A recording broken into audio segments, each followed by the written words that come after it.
Hello and welcome back to another session regarding the Israel-Palestine conflict on Grey Beyond Narratives. Before we jump into the proposed solution, let's take a moment to set the stage and understand the current state of the conflict. The Israel-Palestine conflict is an ongoing struggle that has faced countless challenges throughout history. It is a deeply rooted and multifaceted issue that elicits opinion from all sides. A recent development in the region have only added to the complexity of the conflict. At least 47 bodies recovered from rubble after blast at Jabalia refugee camp in Gaza. The EU's top diplomat, Joseph Borrell, has firmly condemned attacks by Israeli settler on the Palestinians in the occupied West Bank. His office has said the statement came after Borrell held calls with the Saudi, Jordanian, Egyptian, foreign ministers and the Secretary General of the Organization of Islamic Cooperation, Hissam Brahim Taha. AFP reported from territorial dispute to religious tension. The Israel-Palestine conflict has been marked by violence, mistrust, and political impasses. Now, more than ever, it is crucial to engage in open and honest discussion to explore possible paths toward peace. A total of 67 UNRWA staff have been killed in the Gaza Strip since 7 October. A senior United Nations human rights official has reportedly resigned in protest over the organization's handling over the situation in Gaza. In a letter shared on social media, Craig Mocheber, the director of the New York office of the High Commissioner for Human Rights, said it had become painfully clear that the UN had failed in its duty to meet the imperatives of prevention of mass atrocities, of protection of the vulnerable, and accountability for perpetrators. He writes, the current wholesale slaughter of the Palestinian people, rooted in an ethno nationalist settler colonial ideology, in continuation of decades of their systematic persecution and purging, based entirely upon their status as Arabs, leaves no room for doubt or debates across the land. Apartheid rules.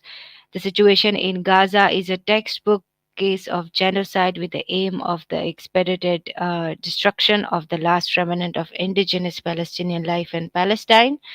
What's more, the government of the United States, the United Kingdom, and much of Europe are wholly complicit in the horrific assault in the Okay, now we're going to. This is the update up till now, and then now we can move on to the questions we asked in the last session, which were we discussed two of the question: who is at most disadvantage in this Israel and Palestine conflict, and also what impact does this ground incursion have on civilian and regional stability.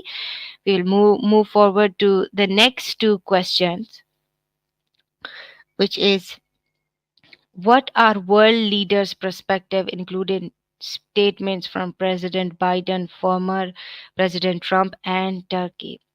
Uh, President and how is the conflict? How the conflict is affecting the relationship of Israel and Turkey? As far as we know, Biden haven't given any statement in the latest time, and Trump have generally stayed, if other than his initial comments, and he blaming the uh, ruling party for most of the chaos right now. There haven't been much statement, and Biden apparently, as last I checked his Twitter or X account, he is in the mood for Halloween. And Turkey have kind of Erdogan have kind of given a warning to Israel and to the Western world about the outcome of what might happen if they don't stop the ground incursion. So over to you, Shaji. I think I Shaji guess is having Shaji's not some. with Yeah, us right now. yeah, For Kanbai, please. yeah. So, uh, I think we are looking at the three propositions which we thought are there and have been discussed at length in terms of resolutions and also the logical outcomes that can come of this conflict, or to look at it as a resolution that might help the people. So the first option that we are looking at is the displacement proposal. So, if we examine uh, the controversial displacement proposal, our first option, uh, uh, I think the first question that comes to our head is who advocates for the displacement proposal? And what are the basic reasons for considering it as a viable solution? So, any thoughts from the panelists? I think Fasli and Harun are here. So, what are your thoughts on the displacement proposal? Well, hello to everyone. So the question about the displacement, of course, that is a goal of the Israeli state for many, many decades, actually, because they are thinking that this problem regarding Gaza and West Bank cannot be solved with only viable solution with the operations or military operation, what they are thinking. And for very long, actually, their idea, like we have listened for 1 week ago when this whole war started, the former foreign minister of Israel stating that the best idea is to bring these Gazans out of Gaza and bring them into Egypt or Jordan, which was of course rejected from both of these states.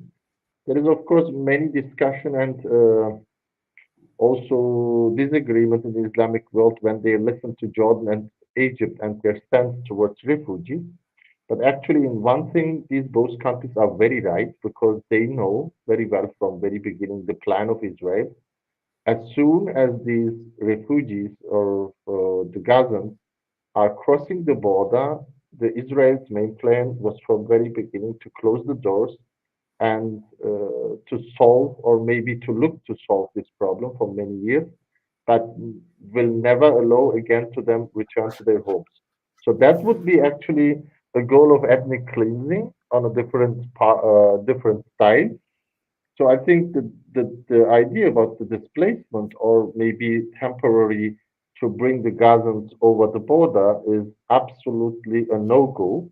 And the international community need to act in that sense, not to allow this happening.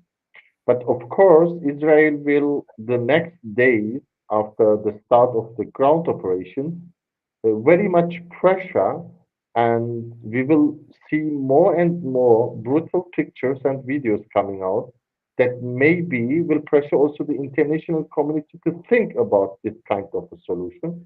But I think this is not a solution. This would be only solution for Israel, and we can call it just like the Nazi regime, the end solution, so that the Gazans, the Palestinians, will lose their home forever. So I think this needs to be out of the table. And if there is any other question, I can answer this. That is my point right now about the situation. Yeah, thank you very much, Harun. We will go around the panel and then go with the next question and prompt.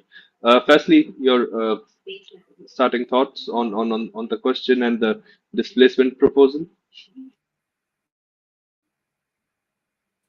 Sorry, I was cut off. Could you please rephrase that?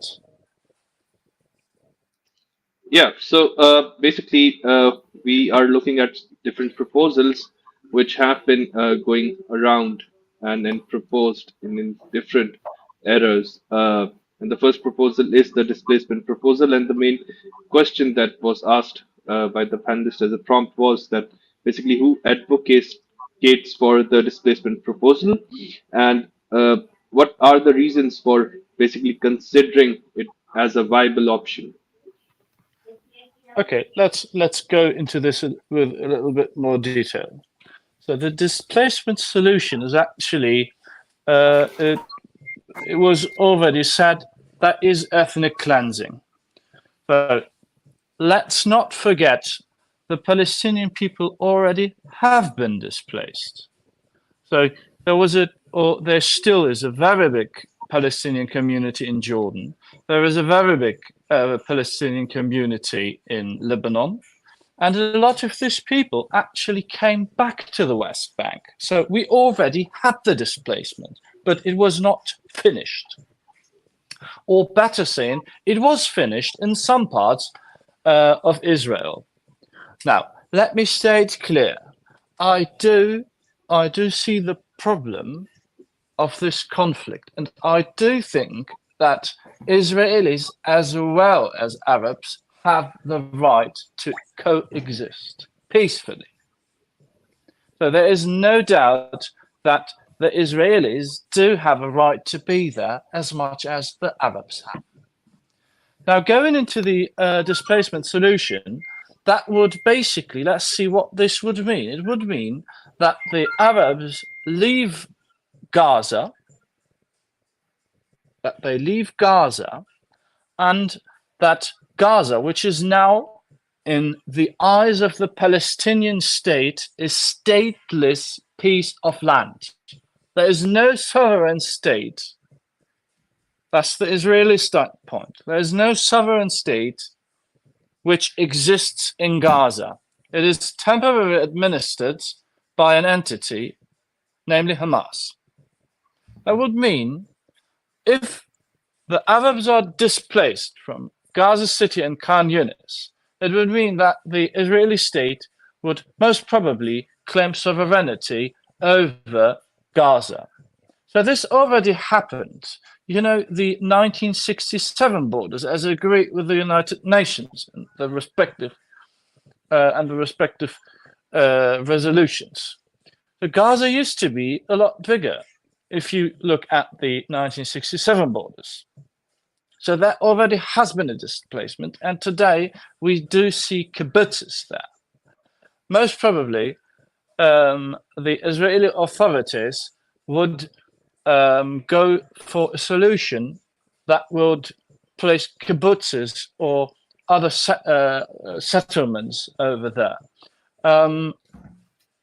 The terror attacks, 7th of October, carried out by Hamas, have been within this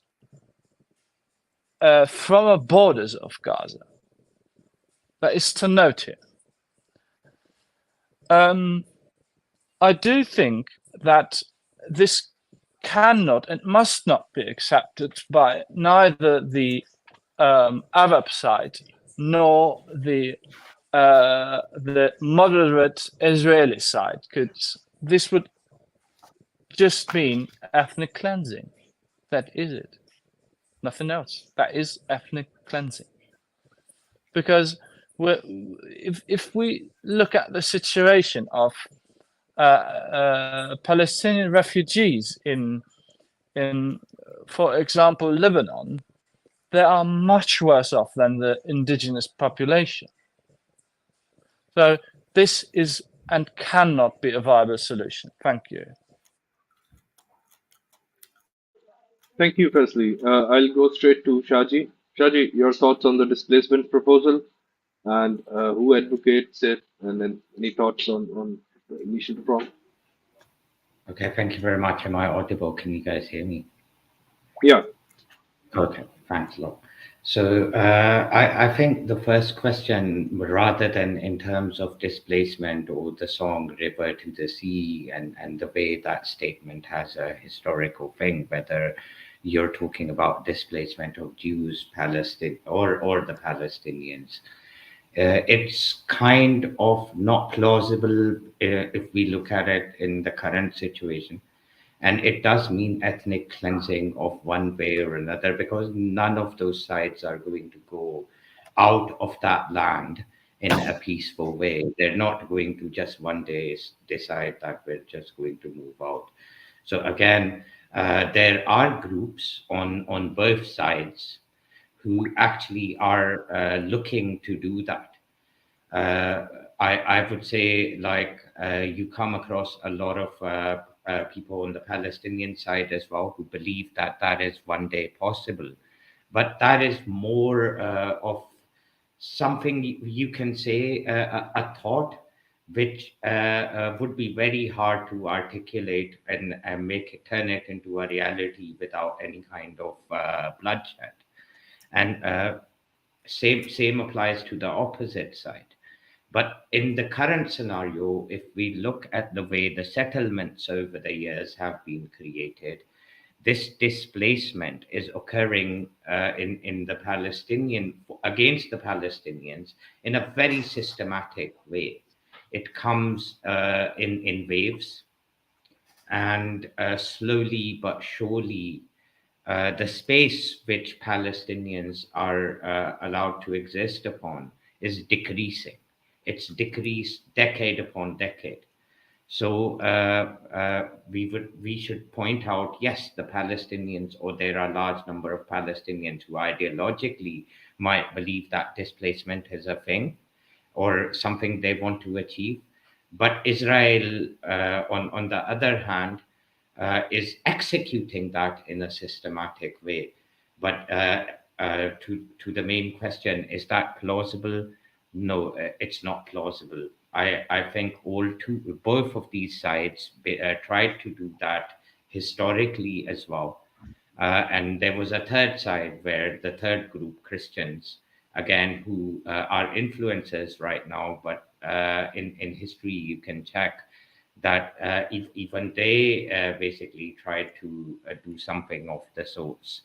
So it's not occurred and happened. None of the sides have been able to achieve that. At least nobody has been entirely displaced for the last 5,000 years, even if on temporary basis that has occurred. Every time the Jew has come back, the Christian has come back ever since their existence, and same applies to Palestinians in indigenous terms. And since the last 1400 so years, a bit less than that, the Muslims have managed to stay there as well. So I think that is something we need to keep into mind. So that's my initial thoughts on that. Thank you, Shaji.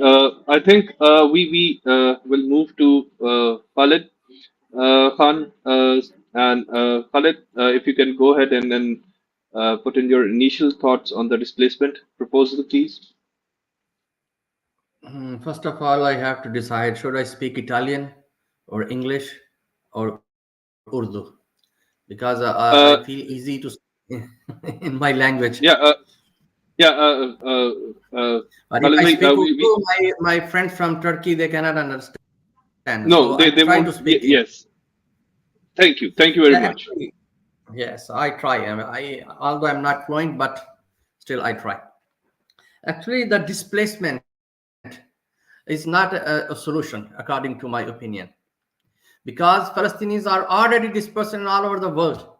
They are all the neighbor countries. They are already living there, and even small, the number of peoples, which they are already in Gaza. Israel want them to throw them away from here and to occupy all this Gaza territory also. Another thing, what the people are thinking in our part of the world where we live in Pakistan, in Afghanistan, I understand their mentality, the way of thinking, how the people are thinking. A lot of people are thinking maybe Israel is wanting to do the same thing what American did with the Red Indians. Ethnic cleansing the problem is finished forever. What Australians did in Australia with Aborigines, the problem solved forever. I think Israel is also trying to the same thing with the Palestinians, as they are bombing on the hospitals, on the civilian population. The two nation or two states within each other can stay, but it should be decided what is the real territory of the Israel. If you see the real map in 1948, what is the boundaries of the Israel, and what are the boundaries right now at this time? If the Gaza, if gone to the Israel, is going to the Israel, so where will go to the Palestinians? Where will they stay? Because Egypt is not opening the border, and Jordan is also not accepting them. So what will be the solution? According to me, my opinion, I am idealistic. There is no place for Israel, I think. But the reality is that Israel exists. So it cannot be vanished. We cannot finish Jews. We cannot finish the same way we cannot finish the Muslims. The only pragmatic or the reality is this, that they have to coexist. But coexist or stay with how should I describe? There should be peace, but peace on the basis of justice. A lot of people are saying that the Hamas or Palestinians, they shouldn't have done this, but they say this is our reaction. But Israel say no, we are doing all this in reaction. Who will decide which was the action and which is the reaction? Because this confliction is not only 1 or 2 years old. Since 70 or 80 years these things happening in Palestine. And the root cause of terrorism in the world is because of this injustice, which is in Israel, in Palestine, or which is in Kashmir, or in the other part of the world. If the world superpower, they resolve these issues, a lot of problem can be resolved. But I don't think they want to resolve these problems. They want to carry out with the same problems, because this is in their interest. So this is my opinion. I don't know if I could describe in a proper way or no. Ji Shaji. Yeah. Uh, Thank you, Khalid. And if any panelists have any comments or rebuts, please go ahead. Shaji, firstly, Arun. I would like to share a few thoughts about it, Furkan bhai. The thought of displacement, always we're discussing the concept of the Palestinians being displaced. On the other hand, there is also the concept that somehow magically the Muslim nations surrounding Israel will uh, regain their honor somehow and fight back, stand up with their brethren. That is also a possibility. I don't see it in this generation, not with these kind of leaderships, not when people, the leaders of Egypt and Lebanon uh, Jordan are like this, uh, quite heartless and completely honorless. Uh, but let's suppose the next generation of our leaders do have a salt of honor in them, and they stand up and they say, you know what, we're not going to allow this. The displacement can happen on the other side, but practically speaking, right now, uh, when we are saying displacement from the river to the sea, in practical implementation, it's going to be Israel from the river to the sea. And actually, the plan is much larger than that. If we were to look at the concept of the greater Israel, it goes all the way down to the delta of Egypt. It goes up to the region of Hijaz. It is all the way to the borders of Mesopotamia. A lot of countries get into those. So, if we're talking about just displacement, in the long run, it's not going to be just Gaza. It's not going to be West Bank. It's going to further itself into the regions of these surrounding countries. Not in this particular conflict, later on, maybe 5 years later, maybe 10 years later, maybe 20 years later. But if we do not, as a whole Islamic nation, react very solidly, very firmly, that is something that is written in their agenda being the books that they claim to follow, because in reality, when you read the Torah or the Old Testament academically, even the Orthodox Jews say that Jews are not supposed to have a homeland until the Messiah comes, and they believe that the Messiah has not come.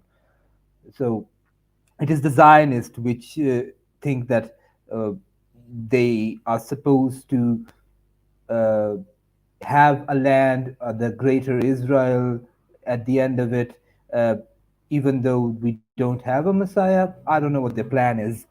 Uh, if we let this displacement happen, and by we I mean Muslims overall, and I would strongly point towards Egypt, Jordan, and Jordan, uh, the lands that they are uh, trying to claim are not just Gaza and West Bank. It's going to go down to the delta of Egypt. It's going all the way down to Hijaz. They are next.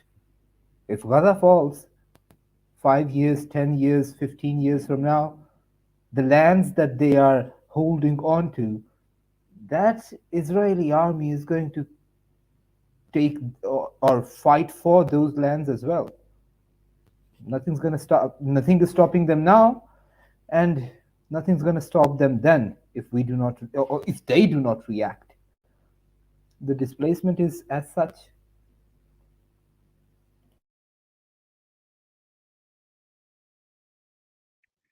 I just want to add something what Sid has said.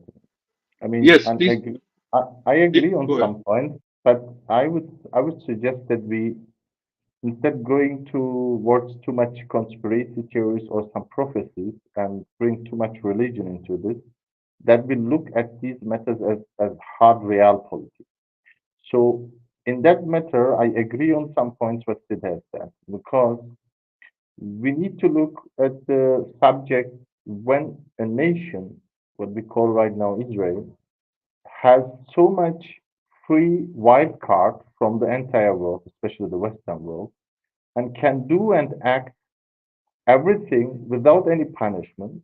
This is also a risk for the entire region. Why? Because we have seen in history several times that nations or empires who have no any competitors or no halt anywhere, or there is no punishment for them, especially in today's world with like United Nations Security Council or the ICC.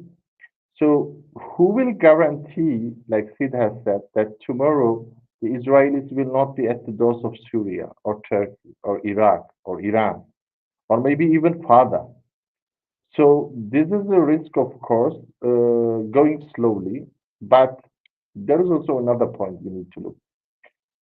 Even when Israel will look after 2 weeks, 3 weeks, when there is no voice to stopping them, looking as a winner in this war, I think this time, after the attack of Hamas inside of Israel, in the heart of Israel, have shown for the first time the weakness of Israel and their preparedness. That is the one thing. The second thing is the Israelis, how they have reacted towards this. Let let be all the other bad things by side, what was done from Hamas. How they react to this will leave a very bad image for the future of the region and neighboring countries. Maybe they cannot act today because all the mainstream media in the West is blackened, and there is a huge pressure, especially coming out from the United States of America. But what will they do after 10 years, especially with the cracking United States, who is no more able to get the same strength in every corner of the world like it was for 20 or 30 years ago?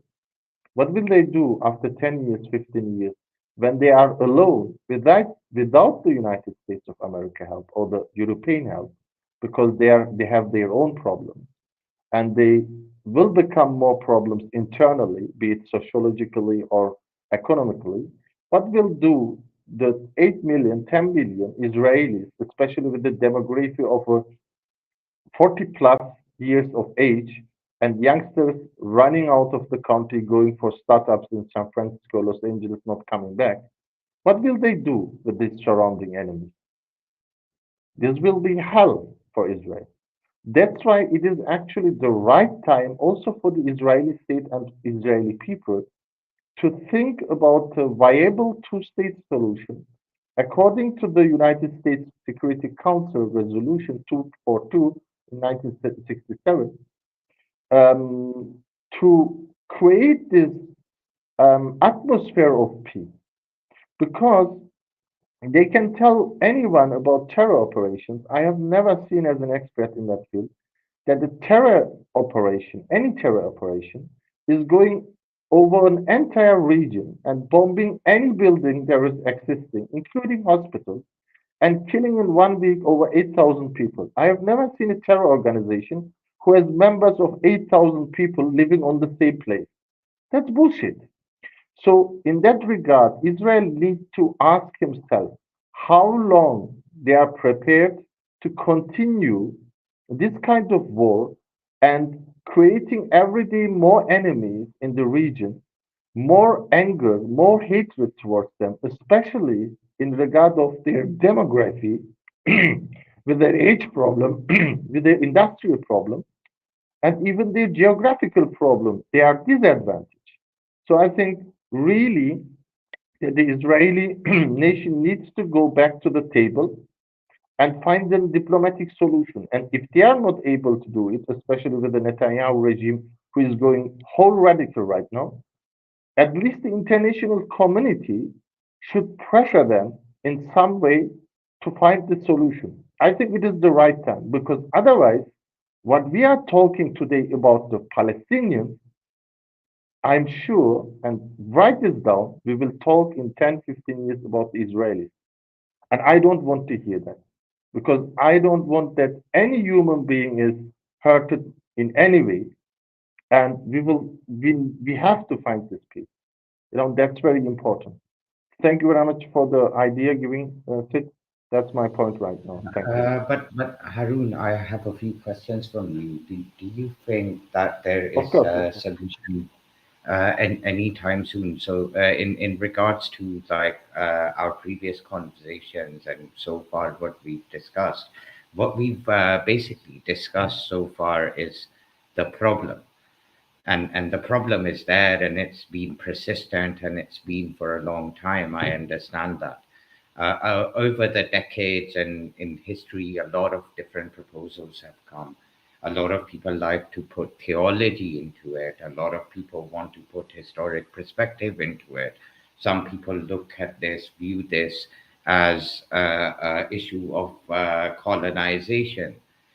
Some people view this just from apartheid. Uh, don't you think all these things need to be considered before and brought onto table before a solution can also be even can exist to be spoken about, or how should I state it? But Of, anyhow, what do you think? of Like, course, what is the of, solution? of course, it's more difficult to make peace than going into war. But the question here is what I'm saying always. There are many, hard points right now around the world, be it in Ukraine, be it in Kashmir, be it in East Turkestan, and the Rohingya, and so many, flaming points around the world.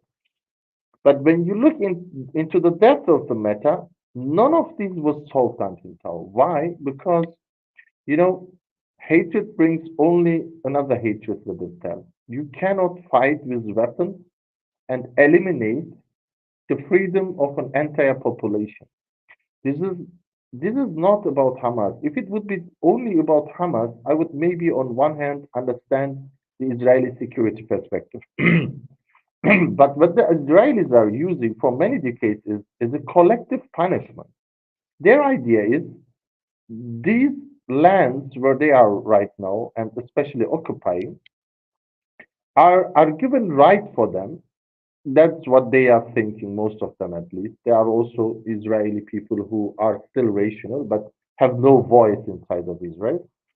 When you think like that, that this land is belonging to you entirely, uh, you will never come to a solution because you have in front of you millions of people who does not agree to this point. And you cannot just go in and ethnically cleanse all of these people. It's not possible. Mathematically, it's not possible. You can bomb 50,000 bombs you can drop there. They will still be alive. If they are not still alive, their children will be alive to this hatred. So you cannot solve it. The only security or the only viable solution is the peace because from the perspective of Israelis, the Israeli population need to ask for themselves how long this will continue. especially in regard today we are the stronger ones. We have the backup from the Western world. We have the fancy weapons. But the world is not standing on the same level forever. This will change. This is a natural process. What will happen tomorrow when someone else is more stronger than you? And there are maybe a community of stronger countries than you. What will you do? Maybe they will tell you then the same what you have planned for many decades and say, look, we don't agree for two-state solution. Just go back where you are coming. So is that a good solution for them? No, I don't think so. Because since many decades they are living there, they have their children, they are going to school. So at one point they have to go to the table.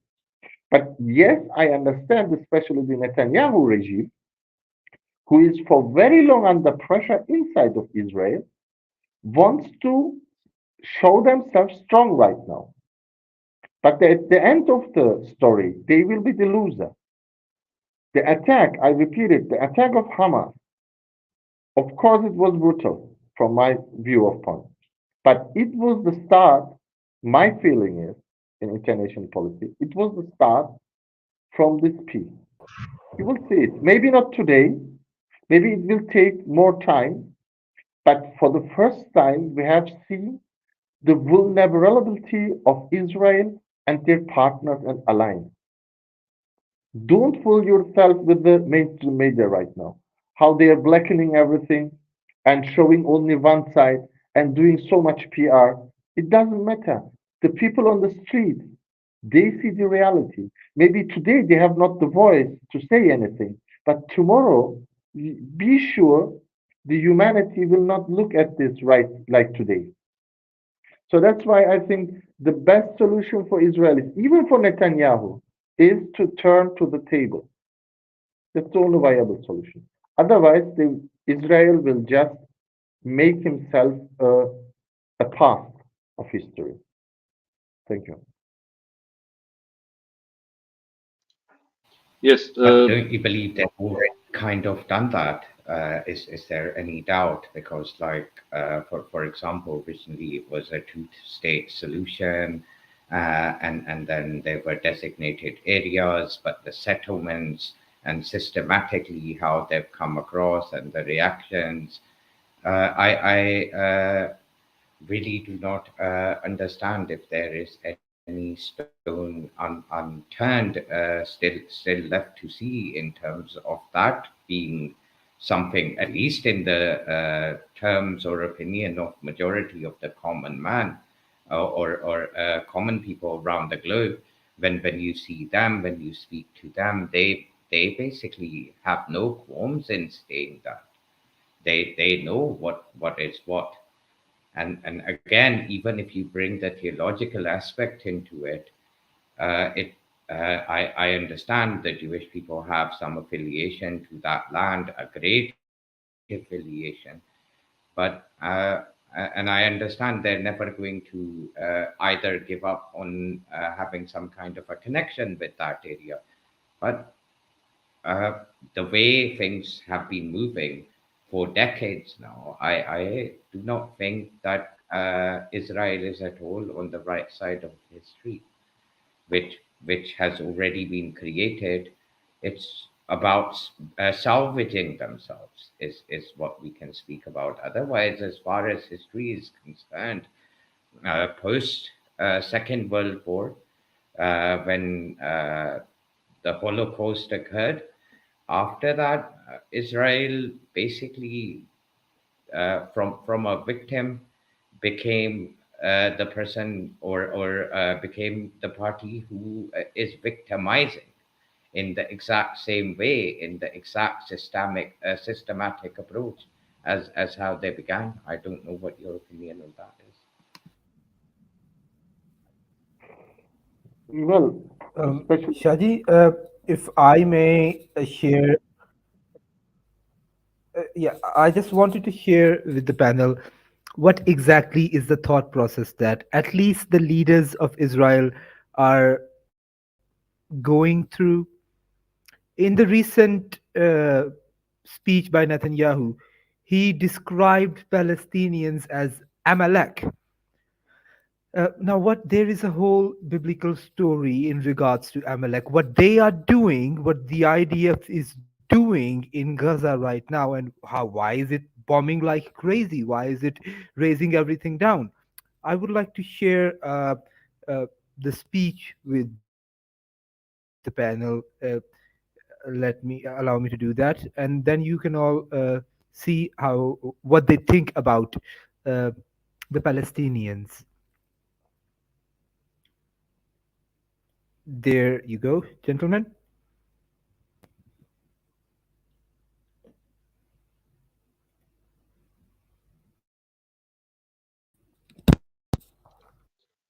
Sid, have you played it? We can't hear any audio.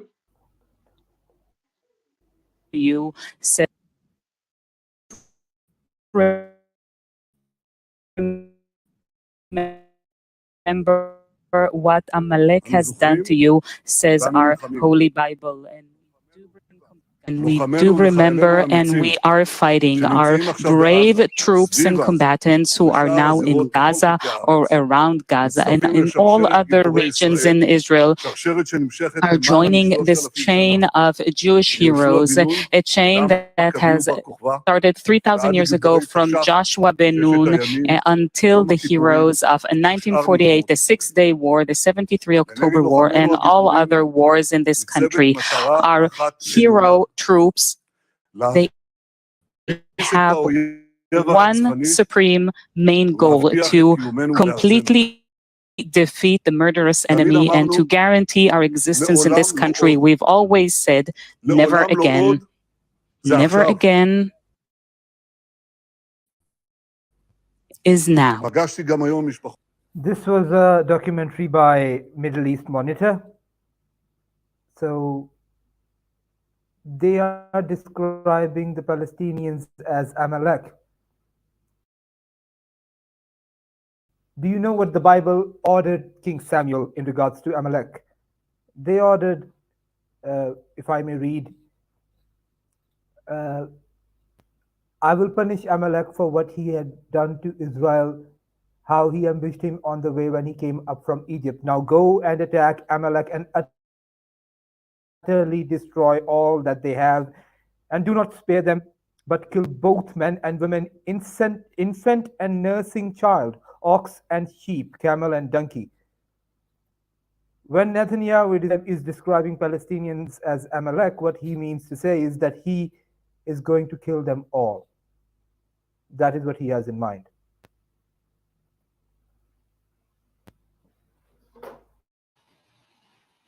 Okay, so I think we should recap the room a bit. We have a new speaker, Andolan, with us. So, Andolan, we are today having the conversation in English because we have panelists who can't understand Hindi or Urdu. So, what we are discussing today is the scenarios in which the conflict can be resolved, the possible or logical scenarios where there can be a conclusion to this conflict. And the first scenario that we are discussing is the displacement proposal. So, if you have any initial thoughts, please go ahead. Uh, so if you can, I was not there at the initial beginning of the conversation. So while you're summarizing, if you can summarize the whole debate till now, and subsequent to that, if I can comment. So, basically, the proposition is to displace all the Muslims or Palestinians from the region, and what implications it might have. We discussed certain possibilities, whether it is possible or not possible, and then basically discussed what the greater Israel uh, plan is. A bit of I must say going back to theology and religion, but on ground, we were discussing the proposition of displacement. So this is what we discussed. And if you have any initial thoughts on the proposal of displacement, or also want to discuss the consequences locally or internationally if displacement is being implemented in the region. So जी when you Anmol. say displacement, where would this displaced Palestinians move to? Okay, What is the I'll source of comment. Palestine? What is the destination? Yeah, so there is no space for them as far as both sides are concerned. But whether you're going to converse about the Jews doing that to the Palestinians or the opposite, that basically means removing them from the land at all cost, regardless of the fact where they're going to end up.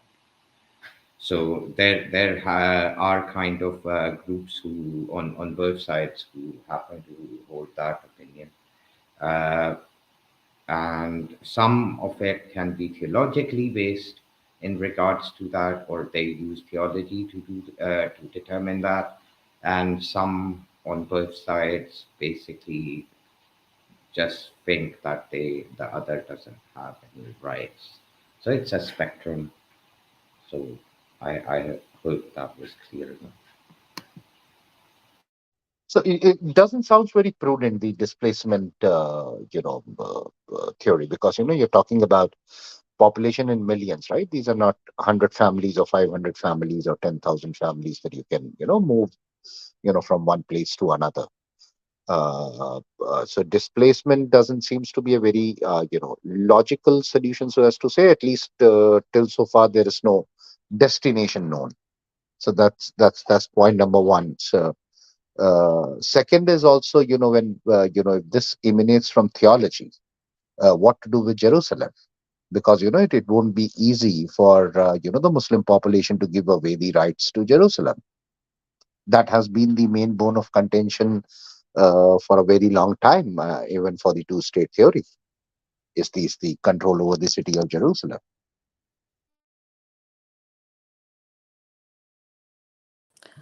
Sorry, Shaji, are you talking about displacement of Palestinians or Israelis? Of the Palestinians, Naima ji, and welcome. So it's Yes. basically a double-sided thing. So it can be displacement on both sides, where some groups believe one side should no longer have the right to live there. So that doesn't sound. As we've discussed, nobody's proposed that on our panel so far, but some people have that in ideological scenario. If they were to get to a situation like that, whether it involves ethnic cleansing or at any cost, one side should be removed. Yeah, I saw yesterday. I don't know whether you guys have seen those leaked documents from U.S. State Department, which has been carried forward by WikiLeaks also, about this. A deliberate displacement of Gazans from the area, and they should be pushed towards the Sinai desert. And it has been discussed with this Jordan king and also with the Egyptians, but Egyptians are not ready to, take this proposal.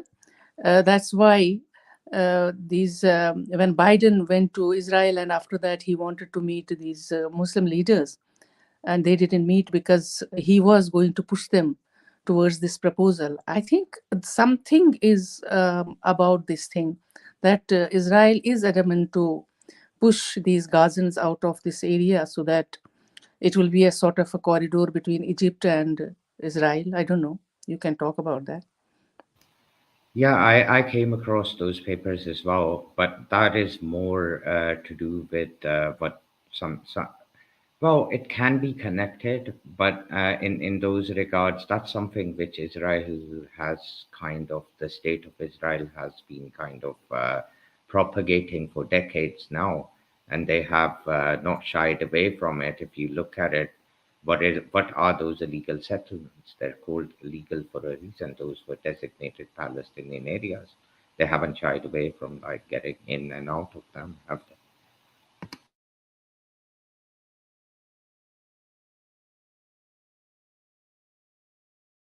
So I also read, something similar, that displacement to Sinai in Egypt, and then ultimately to Canada. I mean, that was the second extension, but it sounded more like a conspiracy theory than something else. But I don't think this is, conspiracy theory. Something is there. I mean, maybe not of this magnitude, because the way Israel is bombarding these areas, I think it is. It, I mean, sounds like they are making sort of a corridor for something. I mean, I can't say it is. They want to push them towards the Sinai, but something is. I mean, they are just decongesting this area, bombarding these houses and everything, trying to have a sort of a corridor where they can reach to Egypt without have this Rafah border and all that. There is some plan, but I don't know. uh, I mean Cleansing is there, ethnic cleansing is there, there's no doubt about it, and that's why these United States and the other countries in Security Council, they are not willing to have this ceasefire at this moment until this action is done. There, so maybe there is some agreement to get your work done, and then there will be this ceasefire. I think it can be one of two things. One of the things which Israel was negotiating with Saudi Arabia and UAE in recent times was the construction of the Hijaz railways and the pipeline all the way to Neom city. That corridor is kind of a parallel thing to the BRI. So, but this project is more to counter the BRI, which many people know is the One Road, One Belt initiative of China. And this is on behest of United States and some other countries. That kind of involves Egypt as well as UAE. It has Saudi Arabia in its wings. But again, that was something which people were considering is going to be taken care of by Saudi Arabia, who are going to do most of the development of those things when they come into existence, while they're in terms of the area controlled by Palestine. And the Palestinians will be okay because of them being of Muslim origin. But when this bombardment and that thing went, that deal kind of went on the back burner, and that's what the recent conflict did. So it seems to me the reason why nobody is proposing a ceasefire in the Western countries, or majority of the Western leaders are not doing so, is because they want Israel to take over by control now the entire region of Gaza. Once they've taken that into control, then the negotiation, rather than in terms of peace, is going to be more likely to be on when and how is Gaza going to be ruled? Is Israel going to let go of Gaza, or is Gaza history? And if Gaza is history, then what about the Palestinians? Are they going to remain over there? Or obviously not all of them can move out, but what is their everyday life going to be? And so these are some very serious questions which need to be answered. And that almost leads to the one-state solution, which a lot of people talk about. But one-state solution, forget the Palestinian side. Israelis do not even like to hear that word. Because if it was a one-state solution where Palestinians are equal citizens, they will clearly outnumber the Jews and people from Israel who happen to carry that nationality currently. And again, that would make them lose hegemony, and they will not be able to practice apartheid and hence be labeled as an apartheid country. So it's a very tricky situation in those regards, and that's where we are, I guess. Shahid, are we talking about the displacement of Jews or Muslims? I'm a little bit confused. I Well, think right if now we we're are talking talking about about the Jews, displacement of. it will be more practical, I think, because No, right they now. have came from Hungary, from Austria, No, from no, Germany. we're looking at I understand where We are you're talking coming about the from. displacement of Palestinians, but I think it will We're not not be proposing practical. it. If we We're not send them to Canada, they don't speak English. It's better if we send Canada the Jews. They already know English. Their forefather was there. So the more practical thing, if instead of Palestinians, we should talk about the displacement of the Jews, which are gathered from all over the world, from Austria, from Hungary, from Spain, and from even from Algeria. I think this will be the So ideal situation. There will be no bone of content. yes, but that's the issue, Khalid, right? Or another solution, Mm. Israel, if there will be two states, they should exist.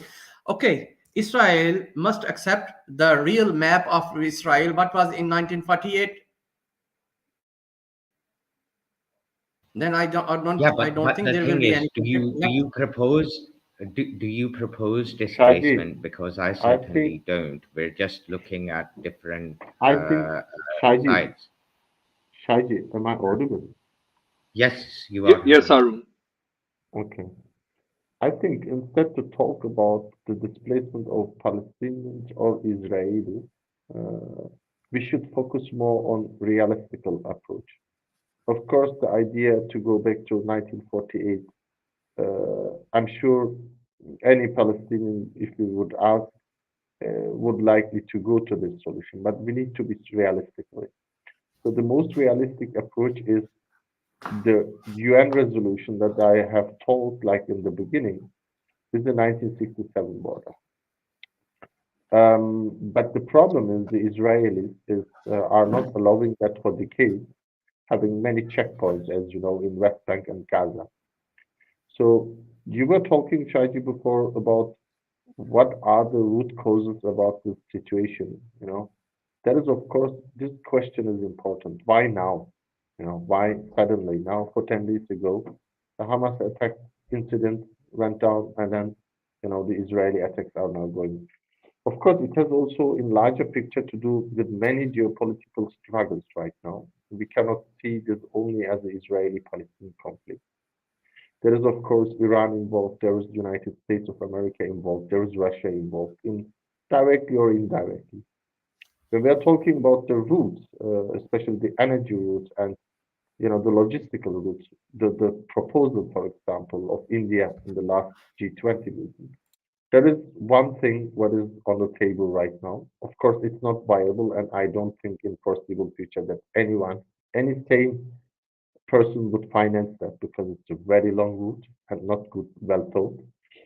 But there is another route at danger, and this is the Chinese route coming first over the sea, the next one over Iran, and the other one over Caucasus. So I think Iran is in last time very anxious about this situation, especially the route which is going over the Caucasus and maybe will bypass also Iran. So Iran is interested in creating an instability right now with a low intensity fight. They don't want to mix themselves directly into this fight, but they want to make a bit the region unstable so they can get an upper hand. So there is one thing.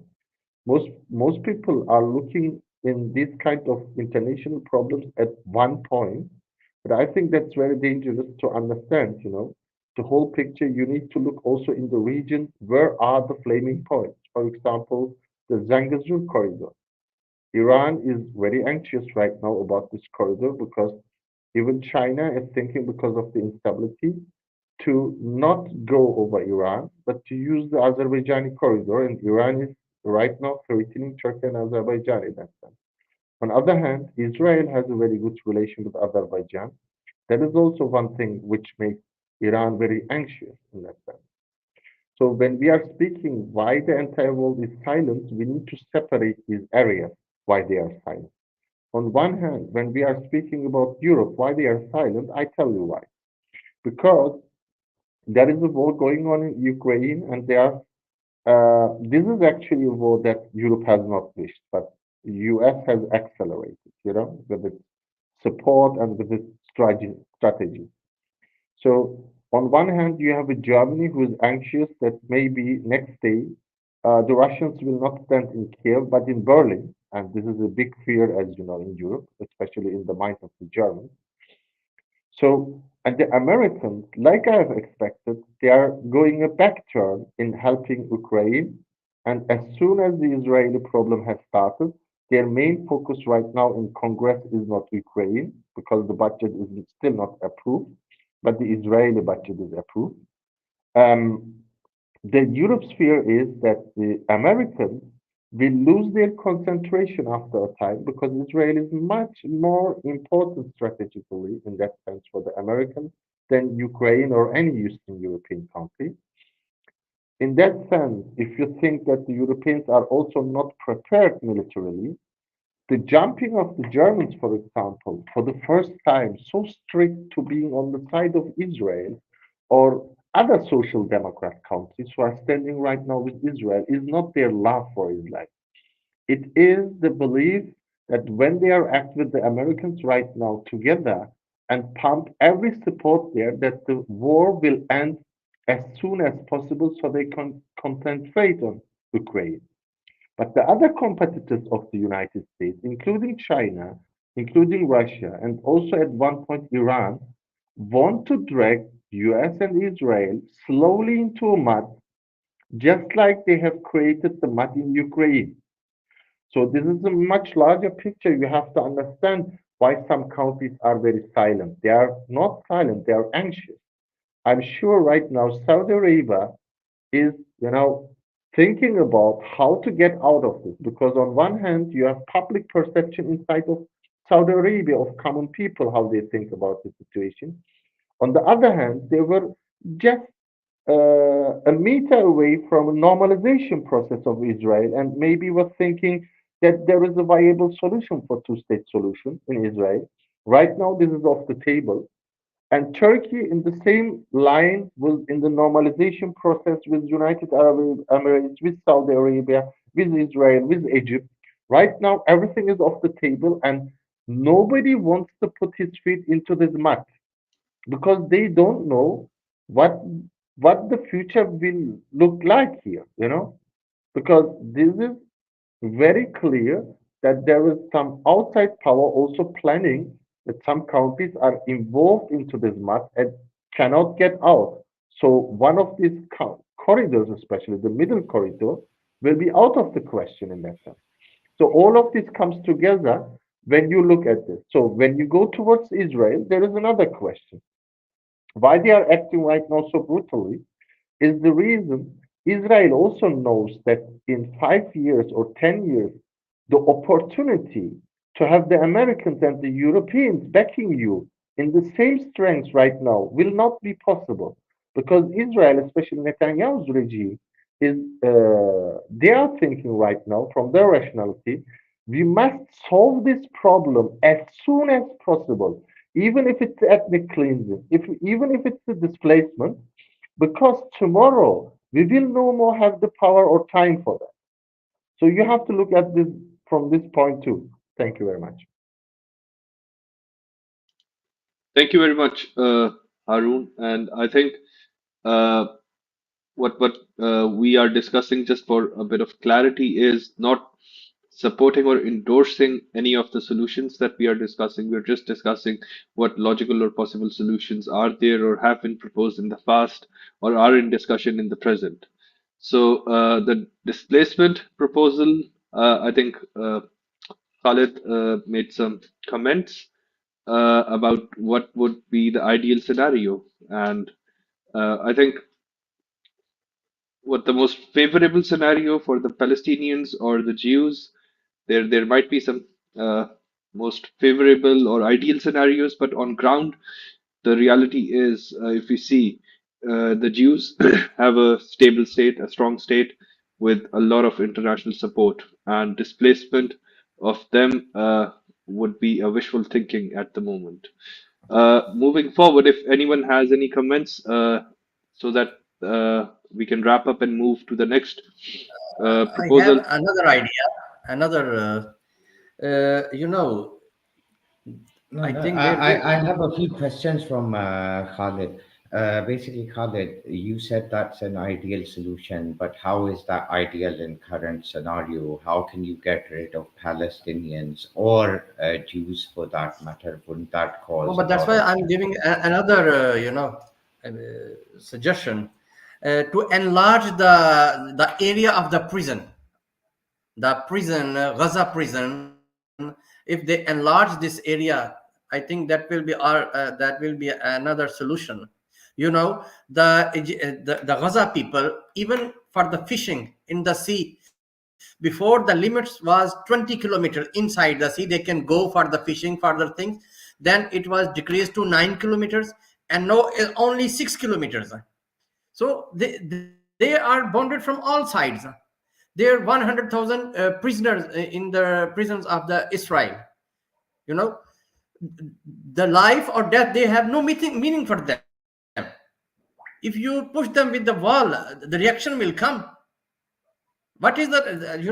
We are living in the normal countries, we are enjoying the life, but for the life of the people of the Gaza is already hell, but nobody was talking about them. In last 10 years in the West Bank, where there is no Hamas, 7,000 people were killed. More than 100,000 people are in the prisons, and they have been torturing. And every day, every week, we see the news on the in the Masjid al-Aqsa. They've been violating that territory, that sacred place of the Muslims. If Israel will not stop the provoking or insulting the Muslim or the killing the Muslim, the reaction will keep coming. You can never find the peace until you make a just, or until you give the justice to the Palestinian peoples. Not the ideal condition. I was just saying that the map of 1948, but it's not possible, I know. But at least give them a respectable place in Gaza, on the other part of the Palestine. Otherwise, this problem will continue. You cannot stop this. Can Khalid I bhai? make a couple of points? Whenever. Yeah. Yes, Yeah. go on. So, one of the problems that I'm seeing, that people are not so much worried about people in Palestine. They are more worried about the ego associated with it. I mean, specifically the global ummah, right? 3 to 4 generations of Palestinians have, gone through a very rough phase, right? I mean, uh, education-wise, economy-wise, in terms of the future of their kids, the future of their families, and somewhere the global ummah sitting back respectively at their own countries, enjoying tea, coffee, and party, is provoking these Palestinians to fight for a cause, which I do not know what the cause is. I mean, why can't coexistence be a solution, right? I mean, Israel is living currently with 1.8 million Muslims within the state of Israel, right? They are living their life fine. They're joining police. They're joining judiciary. They are getting education. Everything what a normal Israeli does, a Israeli Muslim also does. Why can't Palestinians integrate and coexist? What's the big deal about it? I'll tell you actually, Andalanji, I have a very good answer for that. But first of all, uh, I think you got it wrong in regards to the global Muslim Ummah. Nobody's asking the Gazans or the Palestinians to fight. The reason being, they don't have anything to fight with. When the overall global Ummah is, whenever any one of them talks about fighting per se, it is pointing towards Egypt. It is pointing towards Jordan. It is pointing towards Saudi Arabia. It is pointing towards Turkey. It is pointing towards Pakistan. Countries that actually have a military. The global Ummah is not saying that Palestinians should do this or Palestinians should do that. The reason being, the Palestinians do not get to decide. That's what the fight is about. Do you think that they have opinions or options. They don't even have the option of having sufficient amount of waters. Do you know why there's a shortage of water in Gaza? The reason being the water comes from Israeli controlled authorities, which, by the So way, Sid, for the past, just a second, for the past 40 to 50 years, has been deliberately breaking UN laws in regards to water distribution. So the last time you were talking about polluted waters. Why are they not drinking clean waters? It's goddamn hard when there is none. When your occupiers are blocking it deliberately. That is the reason. so Sid, I mean, let's accept reality, right? Palestinians are fighting for the last 20 days, right? Who else is fighting with them? Let's be Yes, honest over here. nobody. No, no, that is right. That is Nobody, right. right? So So that is just allow me a couple of points, right? So Sid, okay. the idea. So I'm talking very, from a very normal perspective and a very humanitarian perspective, and we have seen this happening across the world multiple times, right? Not just one time. There is some sense of ego with global ummah, and they will push the nearest victim, to death. This is what is happening in Palestine, not from now, but from the last 60 years. Which wars have been fought with Palestinians, in the last 20, 30 years by any other Muslim country? Name me one. None, right? It's only on the streets in London, streets in, Islamabad, streets in Mumbai, streets in France, that you're just reading slogans, right? Doing nothing for the Palestinians. Yeah, they are saying But all so of try those to understand. slogans. Yeah, sit, No, no, sit, try to but understand you are my not point. understanding. No, no, I'm I not trying to, understand your I'm point. not trying to, I'm not trying to mock. I'm just, trying No, to put you are forward things mocking. clear. There is no No, no, doubt my you are intent is mocking. not that. No, no, my intent is not that. Let me be very honest with that. My intent is not mocking. My intent is just to showcase a reality, right? These people are getting bombed from the last 22 days, right? And why are they getting bombed? Because somebody funded Hamas to do an attack on some other person's, living rooms, right? I mean, somebody would say they attacked because there were earlier attacks on Palestinian done by Israelis. So so it's a loop, it's a chain. Fair Andalanji, enough. for Point all taken. I, no, Right? just a sec, just Sit, a sec. sit, No, sit. no, Just allow me to complete. I'll complete in the okay. next 30 seconds. I'll complete in the next 30 seconds. See, I understand, right? But the end of the day, same thing happened with Kashmir also, right? For three generations of Kashmiri Muslims, they got screwed because somebody was provoking them that we stand by you, we stand by you, we stand by you. 56 countries stand by you. What happened? Is that your Nothing, point? right? Is that the end of your point, Andalanji? So you again try to understand. My intent is not mocking. My intent is people who are suffering. Let These are us the guys. hit. These are the No, no, guys. sorry, Trust Andalanji. me. Trust me. Let us not. Let me conclude. Right. Very honestly speaking, these are the people who need to negotiate a truce. Right. As far as the global people are concerned, they see 1.8 to 1.9 million Muslims living in Israel. Not talking about people in Gaza Patti, not talking about people in West Bank. Right. We're talking about Muslims living within the state of Israel. No major issues.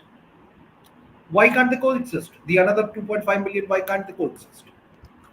Okay, I will take your points one by one, Andalanji. First of all, if you're saying that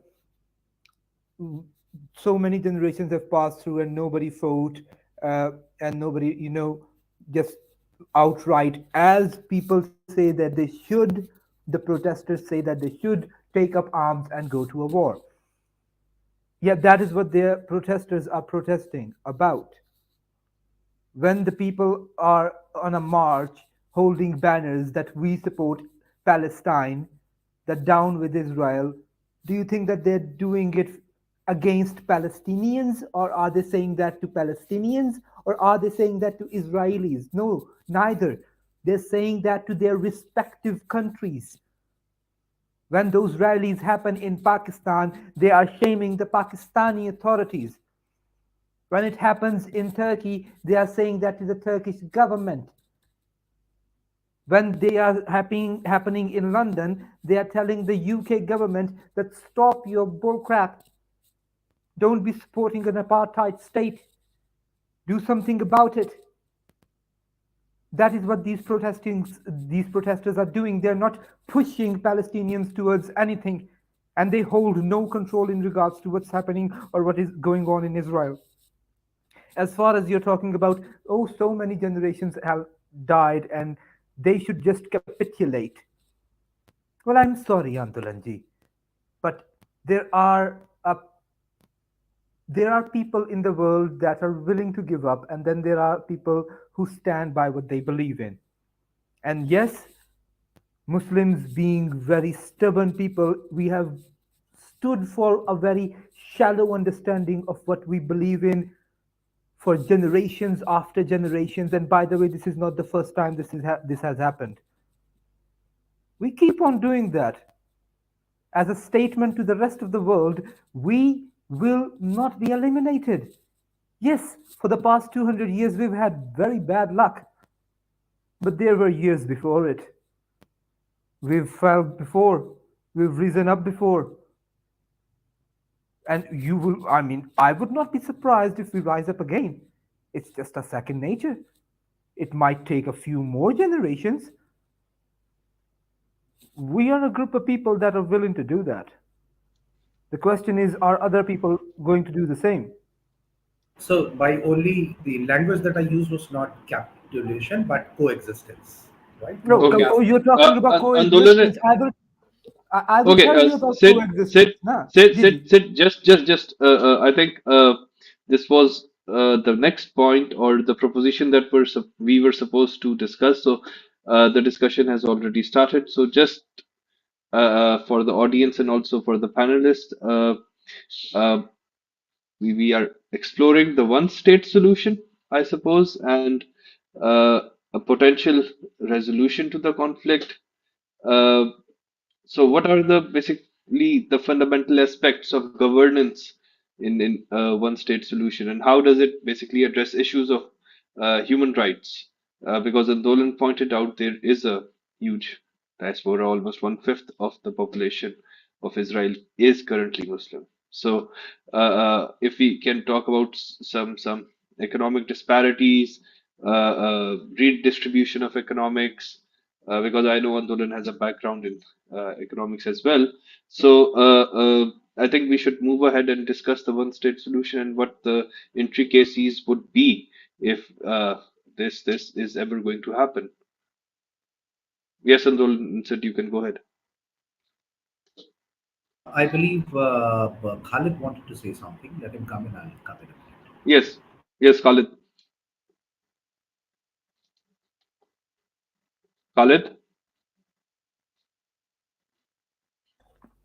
Khalid bhai, are Mr. you Khalid. there? Hello, Khalid Okay. bhai. Sorry, मेरा mute पे था और मैं बोले जा रहा था. Okay. अच्छा, एक्चुअली मैं जरा ना ये आंदोलन भाई का कोई जवाब देना चाहता था कि ये पूरी दुनिया में जो ऐसे ये इन्होंने एक तासर दिया, हम प्रोवोक कर रहे हैं फलस्तीनियों को, लड़ो इनके साथ, ये बिल्कुल एक झूठा इल्जाम है हमारे ऊपर. भाई उनके अंदर वो लड़ाई चल रही थी, हम तो सिर्फ ये है प्रोटेस्ट कर रहे हैं अपने अपने मुल्कों में कि भाई इस लड़ाई को खत्म करो, जालिम को जुल्म से रोको. हम अपनी हुकूमतों के जो है वो कह रहे हैं कि भाई आप अपना कोई रोल अदा करें. हम ये ऐसा करें हमारे कहने के ऊपर उन्होंने लड़ाई शुरू कर दी. ये इंतहाई गलत सोच है आपकी. और यूरोप के अंदर भी, यूरोपियन भी जो है, जो बाजमीर लोग हैं वो सड़कों पर निकल रहे हैं, इटालियन निकल रहे हैं सड़कों के ऊपर, अपनी हुकूमतों से कह रहे हैं कि अपना रोल अदा करो और इसराइल को जो है इस एथनिक क्लिंचिंग से रोको, इस जंग बंदी करवाओ. वो ये तो नहीं कह रहे इटालियन हमारे साथ निकल के फलस्तीनियों को कह रहे हैं कि इनको असला दो या लड़े. कोई भी नहीं कह रहा. सब यही चाहते हैं जो ह्यूमैनिटेरियन बेसिस के ऊपर कि इस जंग को किसी तरीके से खत्म करवाओ, ये सीज फायर करवाओ, ये सिविलियन आबादी के ऊपर जो बम्बिंग है इसको रोको. सारे जो है अपने अपने हुकूमतों को जो है वो पब्लिक ओपिनियन को बिल्ड करते हैं. ये डेमोक्रेसी के अंदर ये एक आम नॉर्मल जायज तरीका है. इसको भी आप गलत बना के पेश कर रहे हैं. बाकी कश्मीर का मैं इशू भी नहीं छेड़ता, वो एक लहदा किस दिन कश्मीर के ऊपर टॉपिक रखेंगे, उसके ऊपर भी बात करेंगे. बाकी ये जो आप बात कर रहे हैं अपना डॉक्टर साहब कि वन नेशन, मुझे समझ नहीं आ रही कि आपका कहना है कि एक मुल्क होगा जिसमें जो है फलस्तीनी और इसराइल इकट्ठे रहेंगे, तो फिर वही हुकूमत बात किसकी है। होगी? क्या फार्मूला क्या होगा? क्योंकि वही मुसलमान तो जी अक्सरियत में होंगे। खालिद भाई, बात ये है कि हम यहाँ पे कुछ प्रपोज नहीं कर रहे। हम वो 3 या 4 बातों को जो ऑलरेडी उस डायस्पोरा में और जो लोग डिफरेंट बात करते हैं उन उनको कंसिडर कर रहे हैं अच्छा अच्छा, कि एक या तो आप यहूदियों को मफरूजा है, ये मफरूजा। सुन लेना, it's a reset for every. क्योंकि पहले इंग्लिश में बात हुई, अब सारे उर्दू जानने वाले, हिंदी जानने वाले रह गए।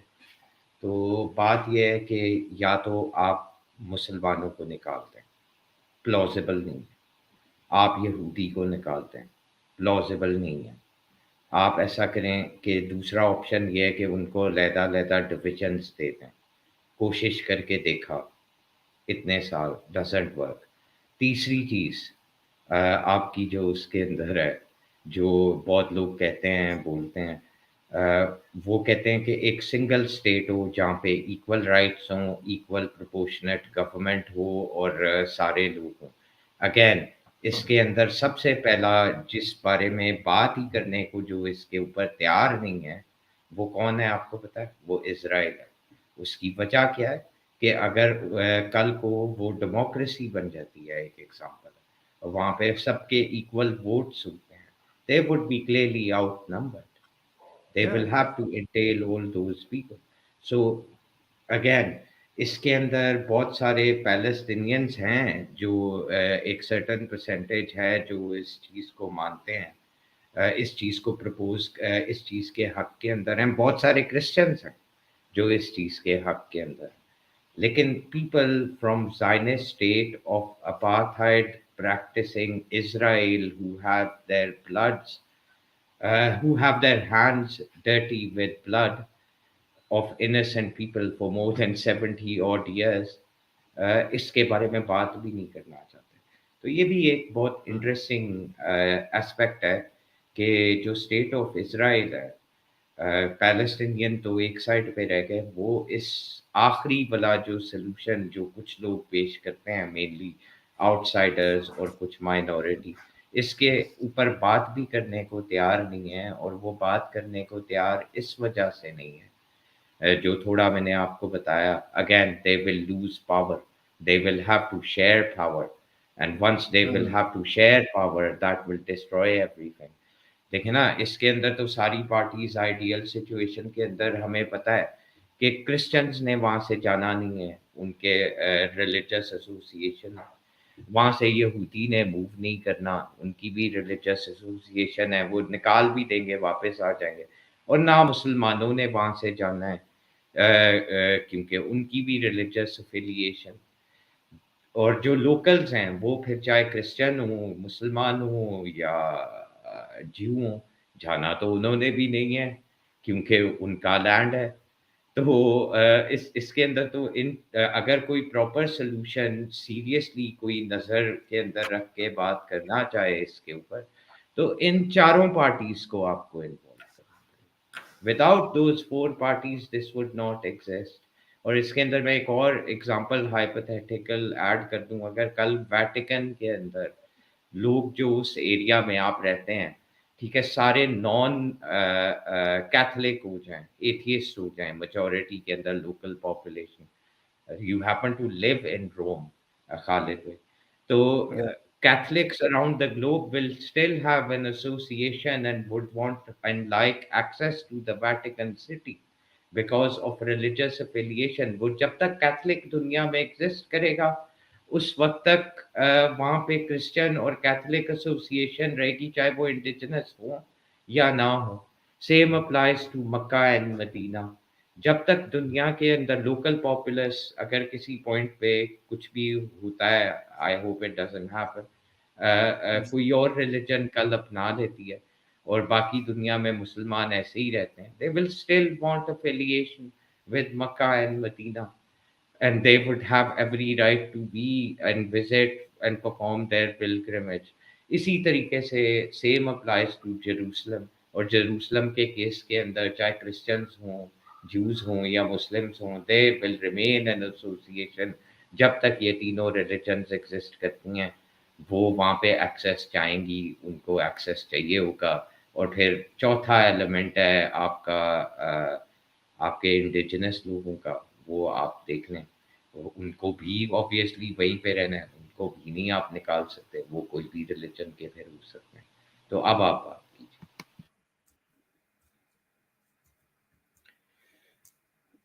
जेरूसलम की तो ऑलरेडी जो है वो हैसियत एक इंटरनेशनल सिटी की है ना, वो सबके लिए मुकद्दस है तीनों, और मुसलमानों और ईसाइयों के आपस में कोई कन्फ्लिक्शन नहीं है। उसको एक डिक्लेयर कर दें इंटरनेशनल सिटी, ओपन सिटी तीनों रिलीजन के लिए। ये कोई सोल्यूशन तो होना चाहिए ना। ये जबरदस्ती देखें, वहां पे अनरेस्ट होता है जहां पे जुल्म होगा या जहां पे ना इंसाफी होगी। तो सिंपल सी बात है, ना इंसाफी जो है किसी यहूदी के साथ भी नहीं होनी चाहिए, किसी के साथ भी नहीं होनी चाहिए। अदल की बात करें, इंसाफ की बात करें, लेकिन उसका कोई एक मयार तो मुकर्रर करे ना। ये नहीं हो सकता कि आप फलस्तीनियों के जो है जमीनों के ऊपर काबज हो जाएं और सेटलर्स जो हैं वो अपनी कॉलोनियां रोज बढ़ाते जाएं, उनके खेतों पे कब्जा करें, उनको घरों से निकाल दें, मस्मार कर दें और अपनी सरहदें बढ़ाते जाएं। और फिर आप दूसरों को जो है, जिसका घर गिरा दिया है, जिसका घर छीन लिया है, उसको आप अमन का जो है वो बादशाह दें कि नहीं यार आप अमन से रहे, आप अमन से रहे। अमन कैसे हो सकता है? तो भाई इसका कोई जो है पहले इंसाफ और अदल की इंटरनेशनल कम्युनिटी को जो है अपना रोल अदा करना चाहिए। हम जो ये इन्होंने आंदोलन भाई ने बात की, ये जैसे पीछे कि हम जैसे फलस्तीनियों को, भाई हम तो फलस्तीनियों को कुछ भी नहीं कर रहे, कोई सपोर्ट नहीं कर रहे, लेकिन अमेरिका और यूरोप फलस्तीनियों को हर तरह से सपोर्ट कर रहा है, पैसे से भी सपोर्ट कर रहा है, असला भी दे रहा है और उनको जो है नजायज तौर पर बैकिंग भी कर रहा है। ये अगर बजाय इसराइल की नजायज कामों के ऊपर उनका हेल्प करने की बजाय, उसको धमकी देने की बजाय उसका हाथ रोकें, तो अमन भी कायम हो सकता है। भाई कोई भी नहीं मरना चाहता ना, ये सबको जिंदगी प्यारी होती है, लेकिन अगर आप मेरी जिंदगी को जहन्नम बना देंगे तो फिर मैं तो फिर अगर मैंने मरना है तो मैं सोचूंगा यार मैं आपको साथ ही लेके जाके मरूं। नहीं तो खालिद भाई, इसके मुझे लिए आप है कि इंटरनेशनल कम्युनिटी अपना रोल अदा करे और अदल कायम करे, अदल की बुनियाद पे फैसले करे। नहीं खालिद भाई, जी मुझे अदा। ये बताएं, मुझे आप ये बताएं, आप 2 मिनट के लिए सोचें कि भाई मैं अमेरिका हूँ, ठीक है, अमेरिका बादशाह मैं बैठा हुआ हूँ, और आप जो उनसे है ना ये आंदोलन जी इसराइल है, आप फलस्तीन है, मैं क्यों आपकी मदद करूं, मैं क्यों आंदोलन को रोकूं, मुझे बताएं तो किस फिर वजह अमन से? के चैंपियन कौन बनते हैं? बदमाशी है जी, बदमाशी है। बदमाशी है ना। इराक में यही अमेरिका जाके ना 10 लाख बंदा मार दिया, बाद में कहते हैं सॉरी, ये आपका जो टोनी ब्लेयर है, ओ जी हमसे गलती हो गई, सॉरी। किस चीज की सॉरी? 10 लाख खालिद बंदा भाई, मार दिया आपने। खालिद भाई कंप्लेन करना छोड़ें, आप मुझे ये बताएं क्या करना है आप। फिर मैं कर रहा हूँ, मैं आंदोलन, मेरा भाई है, वो इसराइल अच्छा बना हुआ है इस वक्त, तो मैंने तो उसकी सिड सपोर्ट करनी है। फिर मैं जो है मेरा जो ख्याल मुझसे है हो कि सकता है मैं वही एक करूंगा, चीज जो हो सकता है मैं करूंगा। एक चीज एक चीज उस पर भी जरा गौर करिएगा कि how many Yemenis were killed by Saudi Arabia in the last 10 years। उनकी आपस की जी जंग थी, आपस की लड़ाई थी। जी आंद- खालिद भाई लाइक एंड सिड मेरा ख्याल आंदोलन है जी, कि हम देखिए पेनिनसुला की दूसरी देखिए साइड पे हैं, आप दूसरी साइड पे चले गए हैं, डायरेक्शन बदल लें।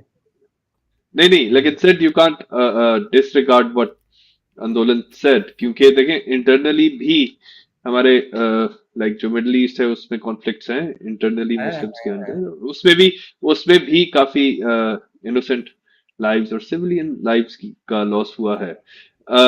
वी हैव अनदर पैनलिस्ट बापा। बापा, अगर या आपने कुछ बोलना हो हाय please go Furqan. Ahead.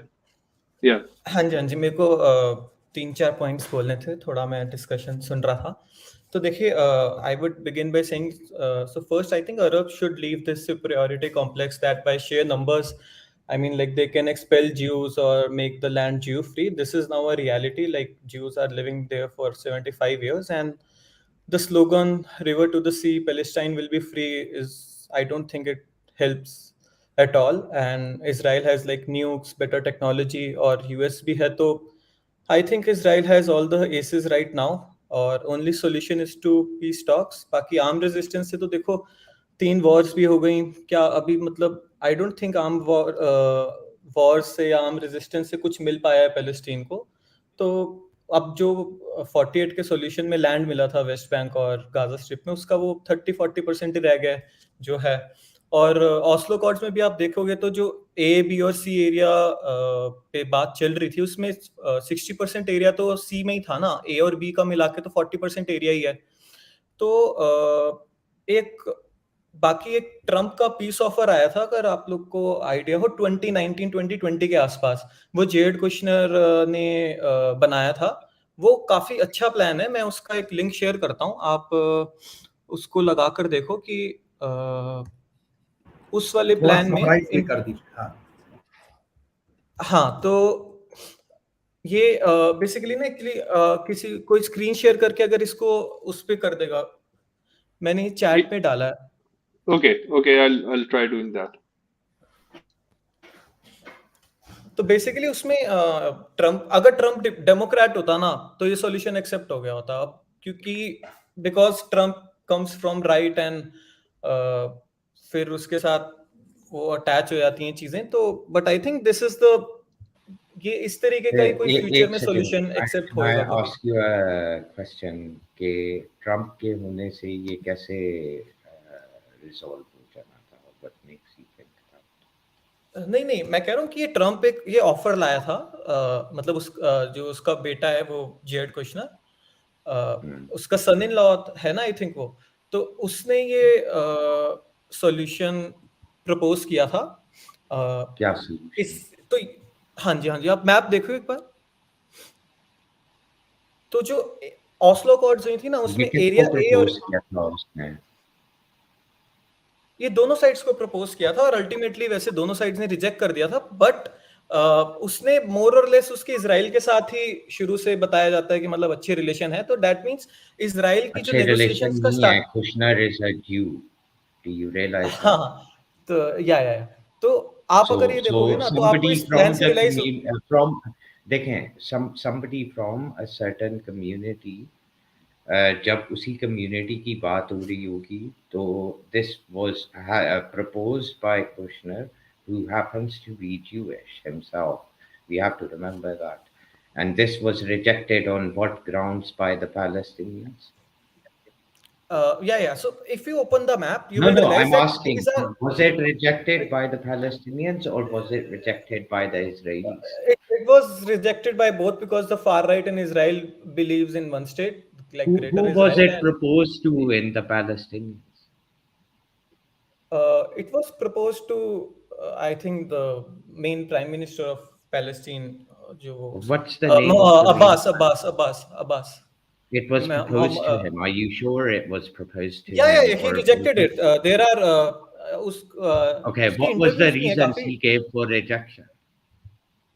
There are two major reasons. One is East Jerusalem, and what I am trying to say is this is the least position. No, no, मतलब ये I'm just इजराइल trying की to ना starting clarify. You position है। presented a document. Can I have that document back on the screen, please? Yeah. Please put it on the screen. Yes, give me a moment, please. Yeah, okay. तो basically जो Oslo cord sign हो रही थी ना, उसमें can I, area A और area B में 40% my land था। question is very precise. So, if, for example, you're presenting a document and you brought Yeah. to our attention कि ट्रम्प ने एक कुशनर के बेहस के ऊपर एक प्रपोजल दिया था, that was actually presented to the Israeli government. Israeli government Basically ने he उसको wanted like a based, Nobel Peace Prize for this solution. yeah, or is well, that's not what I'm getting at. I'm talking about the proposal. Uske intentions जो भी थे, they are debatable and people will have different opinions on that. On what grounds did Israel reject this proposal? Israel rejected because right now they believe that they don't have to give a single inch of land because they hold all the upper hand, and by this proposal they will have to give like right now So what was this if proposal proposing which Israel rejected? so Israel don't want to give this the play if you see on the bottom is so Palestine will be compensated some land, if you can see this in Negev desert, like on the right bottom side of Gaza. So this is the like compensation And which they would have access all the way up till Jordan. Is that correct? no. So Jordan Valley, they will have Jericho, but Jordan No, I'm Valley not was saying that entire land would belong to them. According to this proposal, if you read, they would have access to come out and in all the way yeah. up till Jordan. They will have two bridge What you do. connections to Jordan. They will the Exactly. Jordan Valley will still remain with Israel. I know. Uh, I'm speaking. I'm talking about bridging or creating corridors of movement as yeah. well. And this whole And corridor between Israel Gaza and stated West Bank also. so Israel, the state of Israel rejected this proposal, and this is why I was scrutinizing the entire thing, not on the basis of giving land, but providing access to pass. They do not even wish to grant access to pass to the Palestinian people, and that speaks volume so they can have or build the land which they already have. So the thing You is may that carry because on. I In just wanted Oslo to make Accords, that. this land is more than what was there in Oslo Accords. If you can see, like zones A and zones B are also marked in the map. So as you can see that this land is, like almost 50 to 60% more than zone A and zone B. So basically, if Oslo Accords would have been implemented in full, they would have only got area A and area B, because area C was to be annexed by Israel, na, anyways, according to Oslo Accords. So according to this proposal, so Israel's position was that because it is more than Oslo Accords. And for Palestine, the problem was East Jerusalem, because this proposal says that Jerusalem would be the capital of whole of Israel, and because there are right now in East Jerusalem there are 200,000 Israeli settlers and around about 300,000 Palestinians. Uh, and like Israel is continuously building more and more settlements in East Jerusalem, and they have a clear cut position that they won't budge on East Jerusalem. Because if you go back to like 67 or What before like Jerusalem do they the want? 67, sorry,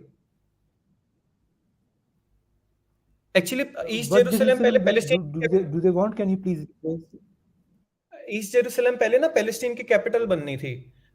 जैसे जब 67 तक Tel Aviv थी Israel की capital और east Jerusalem थी, मतलब जब इन्होंने ऑक्यूपाई कर लिए थे ना, ये जॉर्डन ने ईस्ट जेरूसलम को ऑक्यूपाई किया था और इजराइल ने वेस्ट जेरूसलम को ऑक्यूपाई किया था। तो ईस्ट जेरूसलम पैलेस्टीन के पास था 67 से पहले, और वो उसी की कैपिटल बोलते थे कि पैलेस्टीन जब भी स्टेट बनेगा तो उसकी कैपिटल होगी ईस्ट जेरूसलम। अब 67 वॉर के बाद ईस्ट जेरूसलम पे सेटलमेंट्स बननी शुरू हो गई थी, क्योंकि अब जेरूसलम का तो ऑब्वियसली मतलब सारी आज तक की 2000-3000 साल से लड़ाइयां चली रही हैं, तो ईस्ट जेरूसलम में इजराइल के आज के टाइम में लगभग 3 लाख के आसपास लोग रह रहे हैं। जो टोटल इजराइल के लोग वेस्ट बैंक में है ना, दैट इज लाइक 25 लाख तो है पैलेस्टीनियंस, आप अब जो 5 लाख है। हाँ जी, चलें जी, ये प्रपोजल तो रिजेक्ट हो गया ना मैंने बाबा। कहा आप सो क्लियरली बात ये वी कर रहे हो तो डिस्कस्ड वो लोग एक सेकंड ना सिर्फ वन सेकंड प्लीज। ओके, सो ये तो हो गया आपके रिजेक्टेड प्रपोजल।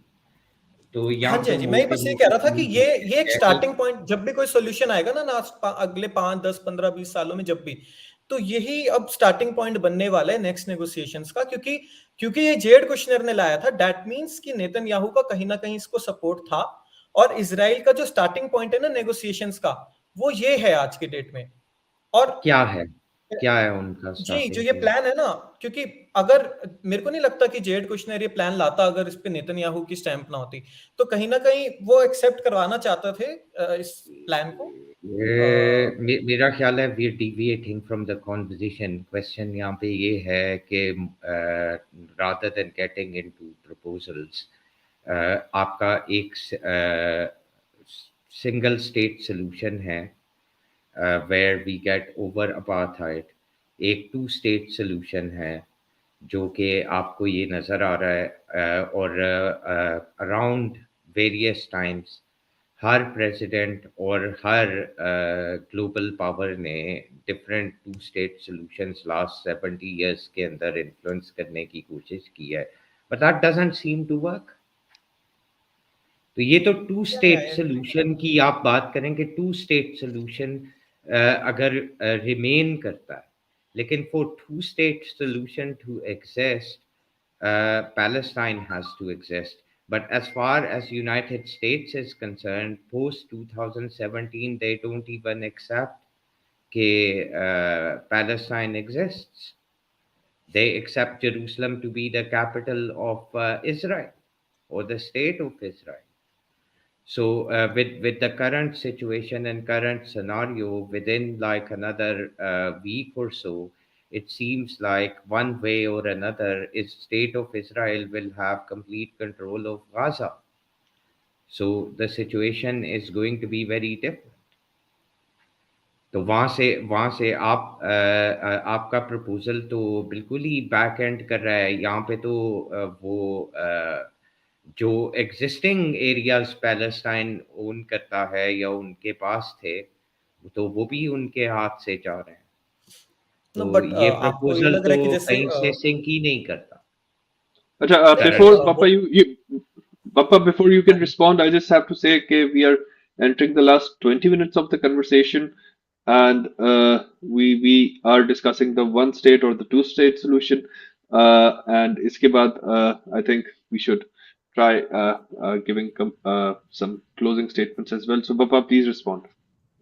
या सो आई थिंक कि फ्यूचर में भी देखो आना तो टू स्टेट सॉल्यूशन ही चाहिए, और वो टू स्टेट सॉल्यूशन का मैं तो एक आपको प्रपोजल दिखा रहा था कि वो किस तरीके का दिखेगा, क्योंकि ये काफी जो प्रपोजल मैंने आपको दिखाया था ना, इसकी काफी आगे तक गई थी बात, बट एक्सेप्ट नहीं की थी दोनों ने, क्योंकि आप किसी भी आज के टाइम में जीव से बात करेंगे ना, उनका ग्रेटर इसराइल ही है, क्योंकि उनको ये लगता है कि अगर कोई भी सॉरी वन स्टेट में अगर वो किसी भी मतलब वो बेसिकली उनको ये लग रहा है कि आज की जो सिचुएशन है वो कंटिन्यू वो कर सकते हैं अगले 20-50 सालों तक, they can enforce it by force.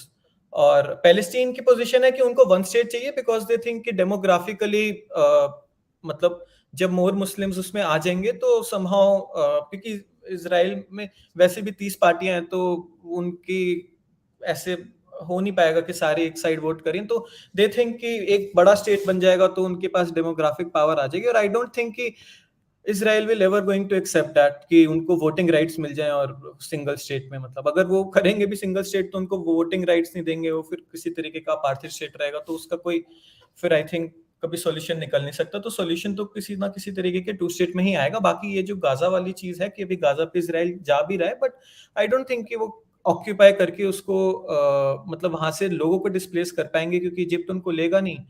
I think उनके लिए विन अब इस तरीके की दिखेगी कि किसी तरह टनल्स डिस्ट्रॉय कर दें, 150 पौने 200 हॉस्टेजेस जो जिंदा बची हैं उनमें से 70-80 वापस ले आए और अपने पब्लिक को सेल कर दें कि देखो हमने टनल्स उड़ा दी, उनके 400-500 लोगों को मतलब करके ले आए, अरेस्ट करके ले आए उस किसी तरह।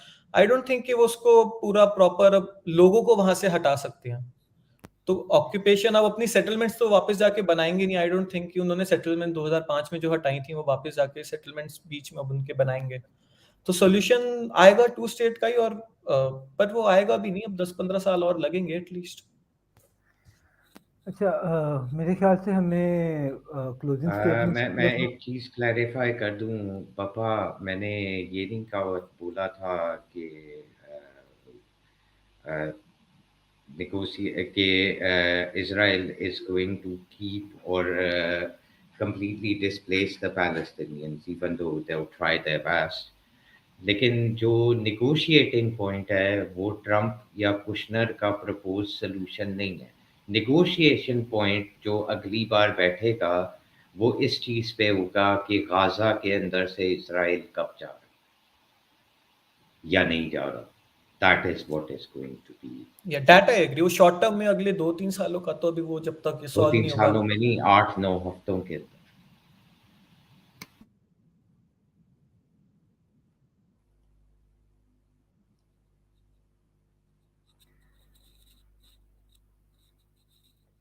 तो But you've made I think interesting we need points, to go very towards interesting the points, closing Papa. statement. That's it. Carry on. या आई वाज जस्ट सेइंग हमें अब अपनी क्लोजिंग स्टेटमेंट्स की तरफ जाना चाहिए। खालिद भाई, I think we will start with you. तीनों जो से तरीक़ेकार हैं, displacement, two state, one state, तीनों के बारे में अपनी कोई क्लोजिंग स्टेटमेंट हमें दें, अपनी कोई आइडियाज़ बताएं तीनों के बारे में। खालिद भाई।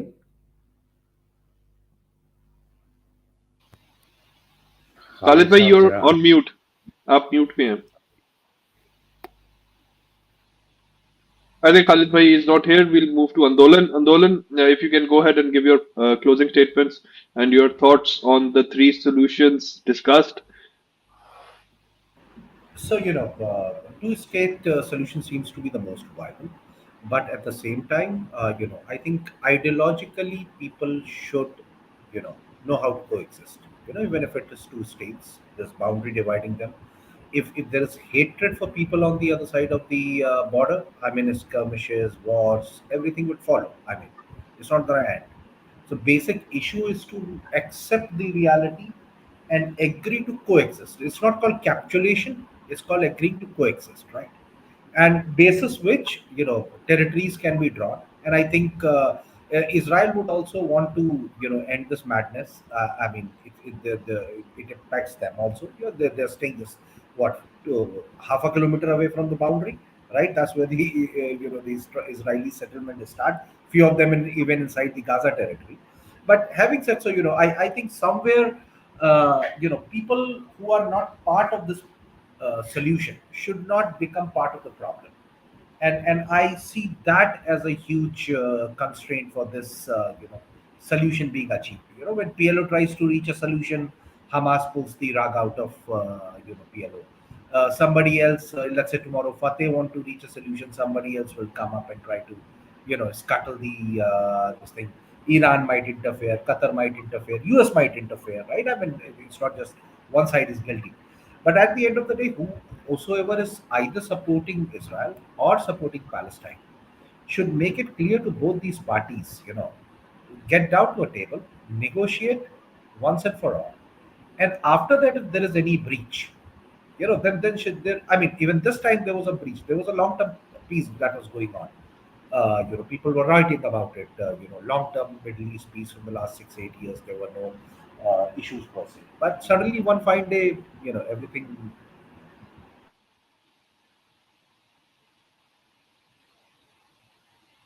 Yes, Bappa, your closing statement, please. Yes. So I think the solution is like, ये अभी जो मिलियन पीपल मार्च वगैरह निकल रहे हैं, ये कॉन्फ्लिक्ट की जगह अगर पीस टाइम्स में निकलेंगे तो ये ज्यादा इफेक्टिव रहेंगे। और बाकी आई डोंट थिंक आर्म रेजिस्टेंस से कोई सोल्यूशन निकलेगा। बाकी अब after this latest conflict I think solution is anyways not coming in this decade at least. So बाकी आई थिंक कि अब सीरिया, लेबनान, जॉर्डन को जो इन्होंने पैलेस्टीन के रेफ्यूजीज 48 में लिए थे, एटलीस्ट उनको तो फुल्ली इंटीग्रेट कर लेना चाहिए सोसाइटी में। लेबनान ने सॉरी जॉर्डन ने तो आई थिंक फिर भी कर लिया है, बट सीरिया और लेबनान में तो आज भी वो टेंट वेंट में रह रहे हैं और उनकी 4 जनरेशन आगे निकल चुकी हैं। मतलब आई थिंक 7 लाख के आसपास रिफ्यूजीज उस टाइम डिस्प्लेस हुए थे और आज का टाइम उनका नंबर 50 लाख के आसपास है। क्योंकि तो इट्स हाई टाइम कि वो उनको अपना सिटीजन बना लें। 75 सालों तक तो कोई रिफ्यूजी नहीं रह जाता। मतलब अब इंडिया में भी बांग्लादेश से काफी आए थे 71 वॉर में, तो अब इंडिया ने ना चाहते हुए भी अब आज के टाइम में वो आधार कार्ड सबके बने हुए ही हैं और सब एज अ सिटीजन ही रह रहे हैं। तो आई थिंक उसको कम से कम वो तो जो एक उनको टेंट में रुकवा रहे हैं वो तो कभी नहीं आई थिंक इजराइल उनको वापस लेगा। तो उनको वहां पर एज ए रिफ्यूजी रखना टेंटों में कि वो डेमोग्राफिक्स किसी तरह उनकी सोसाइटी की चेंज कर देंगे, उनको अब आई थिंक एक्सेप्ट कर लेना चाहिए। इवन जो यूरोप भी रिफ्यूजी लेता है, जैसे सीरिया से लिए या कनाडा जो लेता है, वो 5 साल 10 साल में सबको बना ही लेता है सिटीजन। तो मतलब मेरा तो आई थिंक अभी यही आ रहा था दिमाग में। तो yes Ji, thank you, Papa. I'll give my final and closing statement. I would say कि I don't know which solution would work on ground or which would be the best in terms of implementation. हमने implementation पे बात ज़रा कम की है और also on the future prospects के इस तरह का कोई अगर सोल्यूशन प्रपोज होता है, उसके future repercussions on the region क्या होंगे.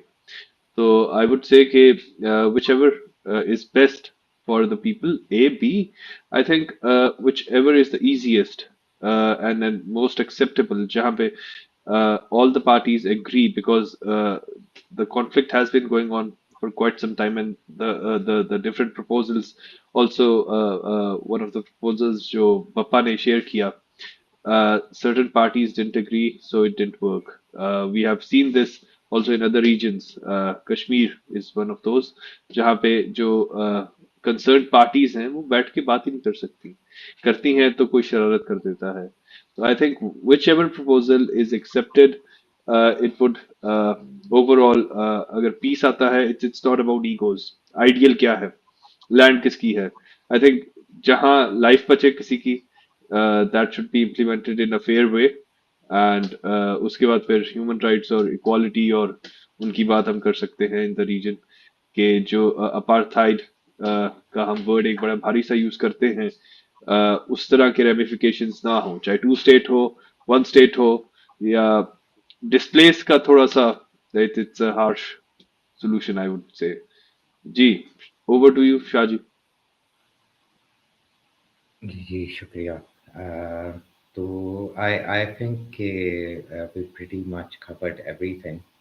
लेकिन इंटरेस्टिंग एस्पेक्ट ये है कि obviously deduction of one community और one group of people from the land is not plausible. ये तो सबने डिसाइड कर ही लिया था. Two-state solution again is something which seems to be temporary, because both of the communities, or I should say three communities, as well as in terms of religion and the indigenous people, they would want free movement in certain areas. So in the long run, that will always cause issues. As far as the uh, single state solution is concerned, इसके ऊपर एक बड़ी interesting aspect है. और वो जिस तरह पप्पा ने बोला कि जो लास्ट 70 years के अंदर खाली पैलेस्टीनियंस रेफ्यूजी बन के अभी भी डिफरेंट कंट्रीज में टेंट्स के अंदर रह रहे हैं, उनका वापस आना कहीं से प्लॉसिबल नहीं है, जबकि वो इंडिजिनस हैं. लेकिन 5,000 साल पहले जो लोग वहाँ पे रहते थे, वो जैसे ही अगर वो ज्यूइश हों, पैदा होते हैं दुनिया के किसी भी कोने में, they are basically Israeli citizens by default. All they require to do is prove that they're Jewish, and they will get Jewish nationality, and they will have to they can enter nilly-willy. So again, I would point out there's a reason कि single state solution को बिल्कुल entertain करने को apartheid state of Israel is not even ready, because they will have to provide people with equal status, and that is something they're not going to do. They're not going to allow that because of the nature of the state. The very people they complained about, they've become exactly the same in regards to them, very similar. जिस तरीके से वो apparently Hitler ने जो उन्हें किया था, वो अब पैलेस्टीनियंस के साथ कर रहे हैं. अगेन एक आखिरी point before I think is very essential. ये जो सिंगल स्टेट सोल्यूशन है, ये इस्लामिक खलीफ हज़रत उमर ने पहली दफ़ा प्रपोज किया था, बल्कि इम्प्लीमेंट किया था.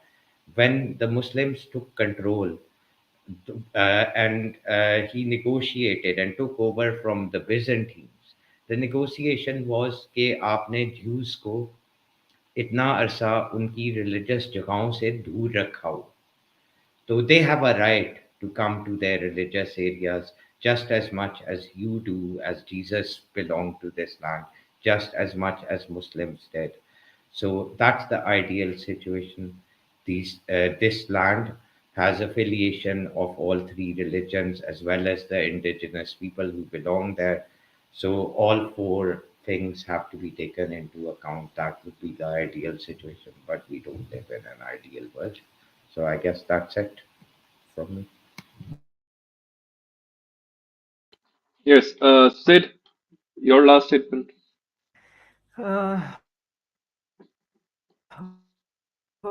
या मैं तीनों प्रपोज सॉल्यूशंस के ऊपर बात करूंगा कि अगर डिस्प्लेसमेंट की बात करते हैं, if I was a war mongerer I would have said ठीक है भाई, जो इन लोगों ने जुल्म ज्यादती करनी है वो कर लें, गजा की पट्टी तक को भी कंट्रोल कर लेते हैं डिस्प्लेस करके, वेस्ट बैंक को भी कर लेते हैं, they will get the picture. अब क्योंकि वो एक वॉर मॉन्गरिंग स्टेट है और वॉर मॉन्गरिंग जो सी है, it needs to have a backing, backing तो जो सा idea of greater Israel the kingdom of David ही है ना। फिर इजिप्ट, उर्दन और लेबनान और ईरान तक जो सा बॉर्डर मैंने जो मैप शेयर किया था, वो कंट्रीज जिस वक्त उनकी जिसे कहते हैं बेलने में बाह आएगी, तो उसके बाद उनको अच्छे एक दफ़ा वो डिस्प्लेस कर देंगे, फिर ये सब लोग मिल के डिस्प्लेस कर देंगे। जब ये सब मिल के अगर डिस्प्लेस करेंगे तो फ़र्क ये होगा कि it would be a homogeneity in ruling class, क्योंकि वो फिर मुस्लिम्स हो जाएंगे। लड़ते ये फिर भी रहेंगे, कब ये रीजन कब लड़ता नहीं रहा, but it would be Muslims fighting Muslims. जहाँ तक बात है टू स्टेट सोल्यूशन की, two state is not a solution until both parties have leverage. आप टू स्टेट सोल्यूशन को किसी लेवरेज के बगैर नहीं कर सकते हो जब तक फ़लस्तीनियों के बैक के ऊपर मुस्लिम फोर्सेस या फिर कोई वेस्टर्न फोर्स या रशिया या चाइना उनके पीछे लेवरेज नहीं करता। तो इसराइल इस वक्त क्यों इस तरह सब कुछ कर पा रहा है? Technically speaking we are in a two state world right now. It's a completely different aspect के दूसरी स्टेट की हर एक चीज़ उन्होंने ऑक्यूपाई की हुई है, बट टेक्निकली हम इस वक्त टू स्टेट में। एक स्टेट के पास जब कोई लेवरेज ही नहीं है तो दूसरी स्टेट हर एक चीज को ऑक्यूपाई कर रही है। In order to have a two-state solution, both states need to have some sort of leverage. The only leverage that is possible for Palestinians is that their allies exist and they back them very strongly, especially militarily. Israel क्यों फ़लस्तीनियों पे हमला नहीं करेगा? क्योंकि उनके पास एक तगड़ी फौज खड़ी है जो उनको डिफेंड करेगी, अनलाइक हमास जो कि इस तरह के अटैक्स करके खुद जो है बंकरों के बीच में और टनलों के बीच में घुस जाती है और फिर उनकी डिफेंस के लिए नहीं खड़ी होती है। The only two-state solution is when either the allies of Palestine, Muslim countries, countries that have a conscience like Ireland, countries that have a power play like Russia or China, they stand behind Palestinians, they become their leverage so that Israel cannot cause all of these war crimes. Because if they can, they have shown that they will. और जहां तक बात है one state solution की, अगर one state की बात करते हैं तो दरअसल that is the end of Israel as it wants to be. We know our multiplication capabilities and they know theirs. There's a reason that for 5,000 years that those people are, well, not that much। और Genghis Khan जो है वो काफ़ी अरसे बाद आया था यहूदियों के, and 15% of the world population is descendant। तो they know their multiplication capabilities, we know ours। 10 से 15 साल बाद अगर वन स्टेट सोल्यूशन होता है it would not be called Israel to begin with। जिस तरह इंडिया इंडिया से भारत बन जाए तो इसराइल भी इसराइल से कुछ और बन जाएगा। 30 साल 50 साल मैक्सिमम। तो ये मेरे थॉट्स हैं इसके बारे में। और करना क्या चाहिए? करना तो मेरे ख्याल से the question is not on Israel. मैं कभी भी इसराइल की स्टेट को क्वेश्चन नहीं करता, because they have shown themselves. उन्होंने उनके लीडर ने बता दिया है कि वो क्या कर रहे हैं। वो तो कह रहे हैं भाई ये लोग, इनकी औरतें, इनके मर्द, इनके बच्चे, हत्ता के दूध पीते हुए बेबीज को भी नहीं छोड़ो। उनकी गायें, उनकी बकरियां, उनके घोड़े और उनके सवारियां और उनके ऊंट, उनको भी मार दो। As written in the book of Samuels verse number 3, जो कि नेतन्याहू ने मेंशन किया। They are out there for a massacre. They do not consider Palestinians to be human. And the only argument that the rest of the world can make is if they become the leverage for Palestine. That's my final statement, sir. Thank you, Sid. I would move to Medusa to close the room and then for her final statement. Medusa.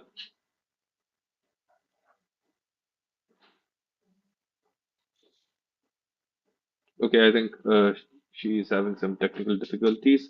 So, Shaji, if you would like to do the honors. Yeah, thank you very much. So, thanks a lot for joining us today. Sorry about the technical difficulties. I hope as we progress, we're going to smooth some of them out. Uh, on top of that, I think we have another event day after tomorrow. We'll let you guys know, and just follow and subscribe to our channel. Thank you very much.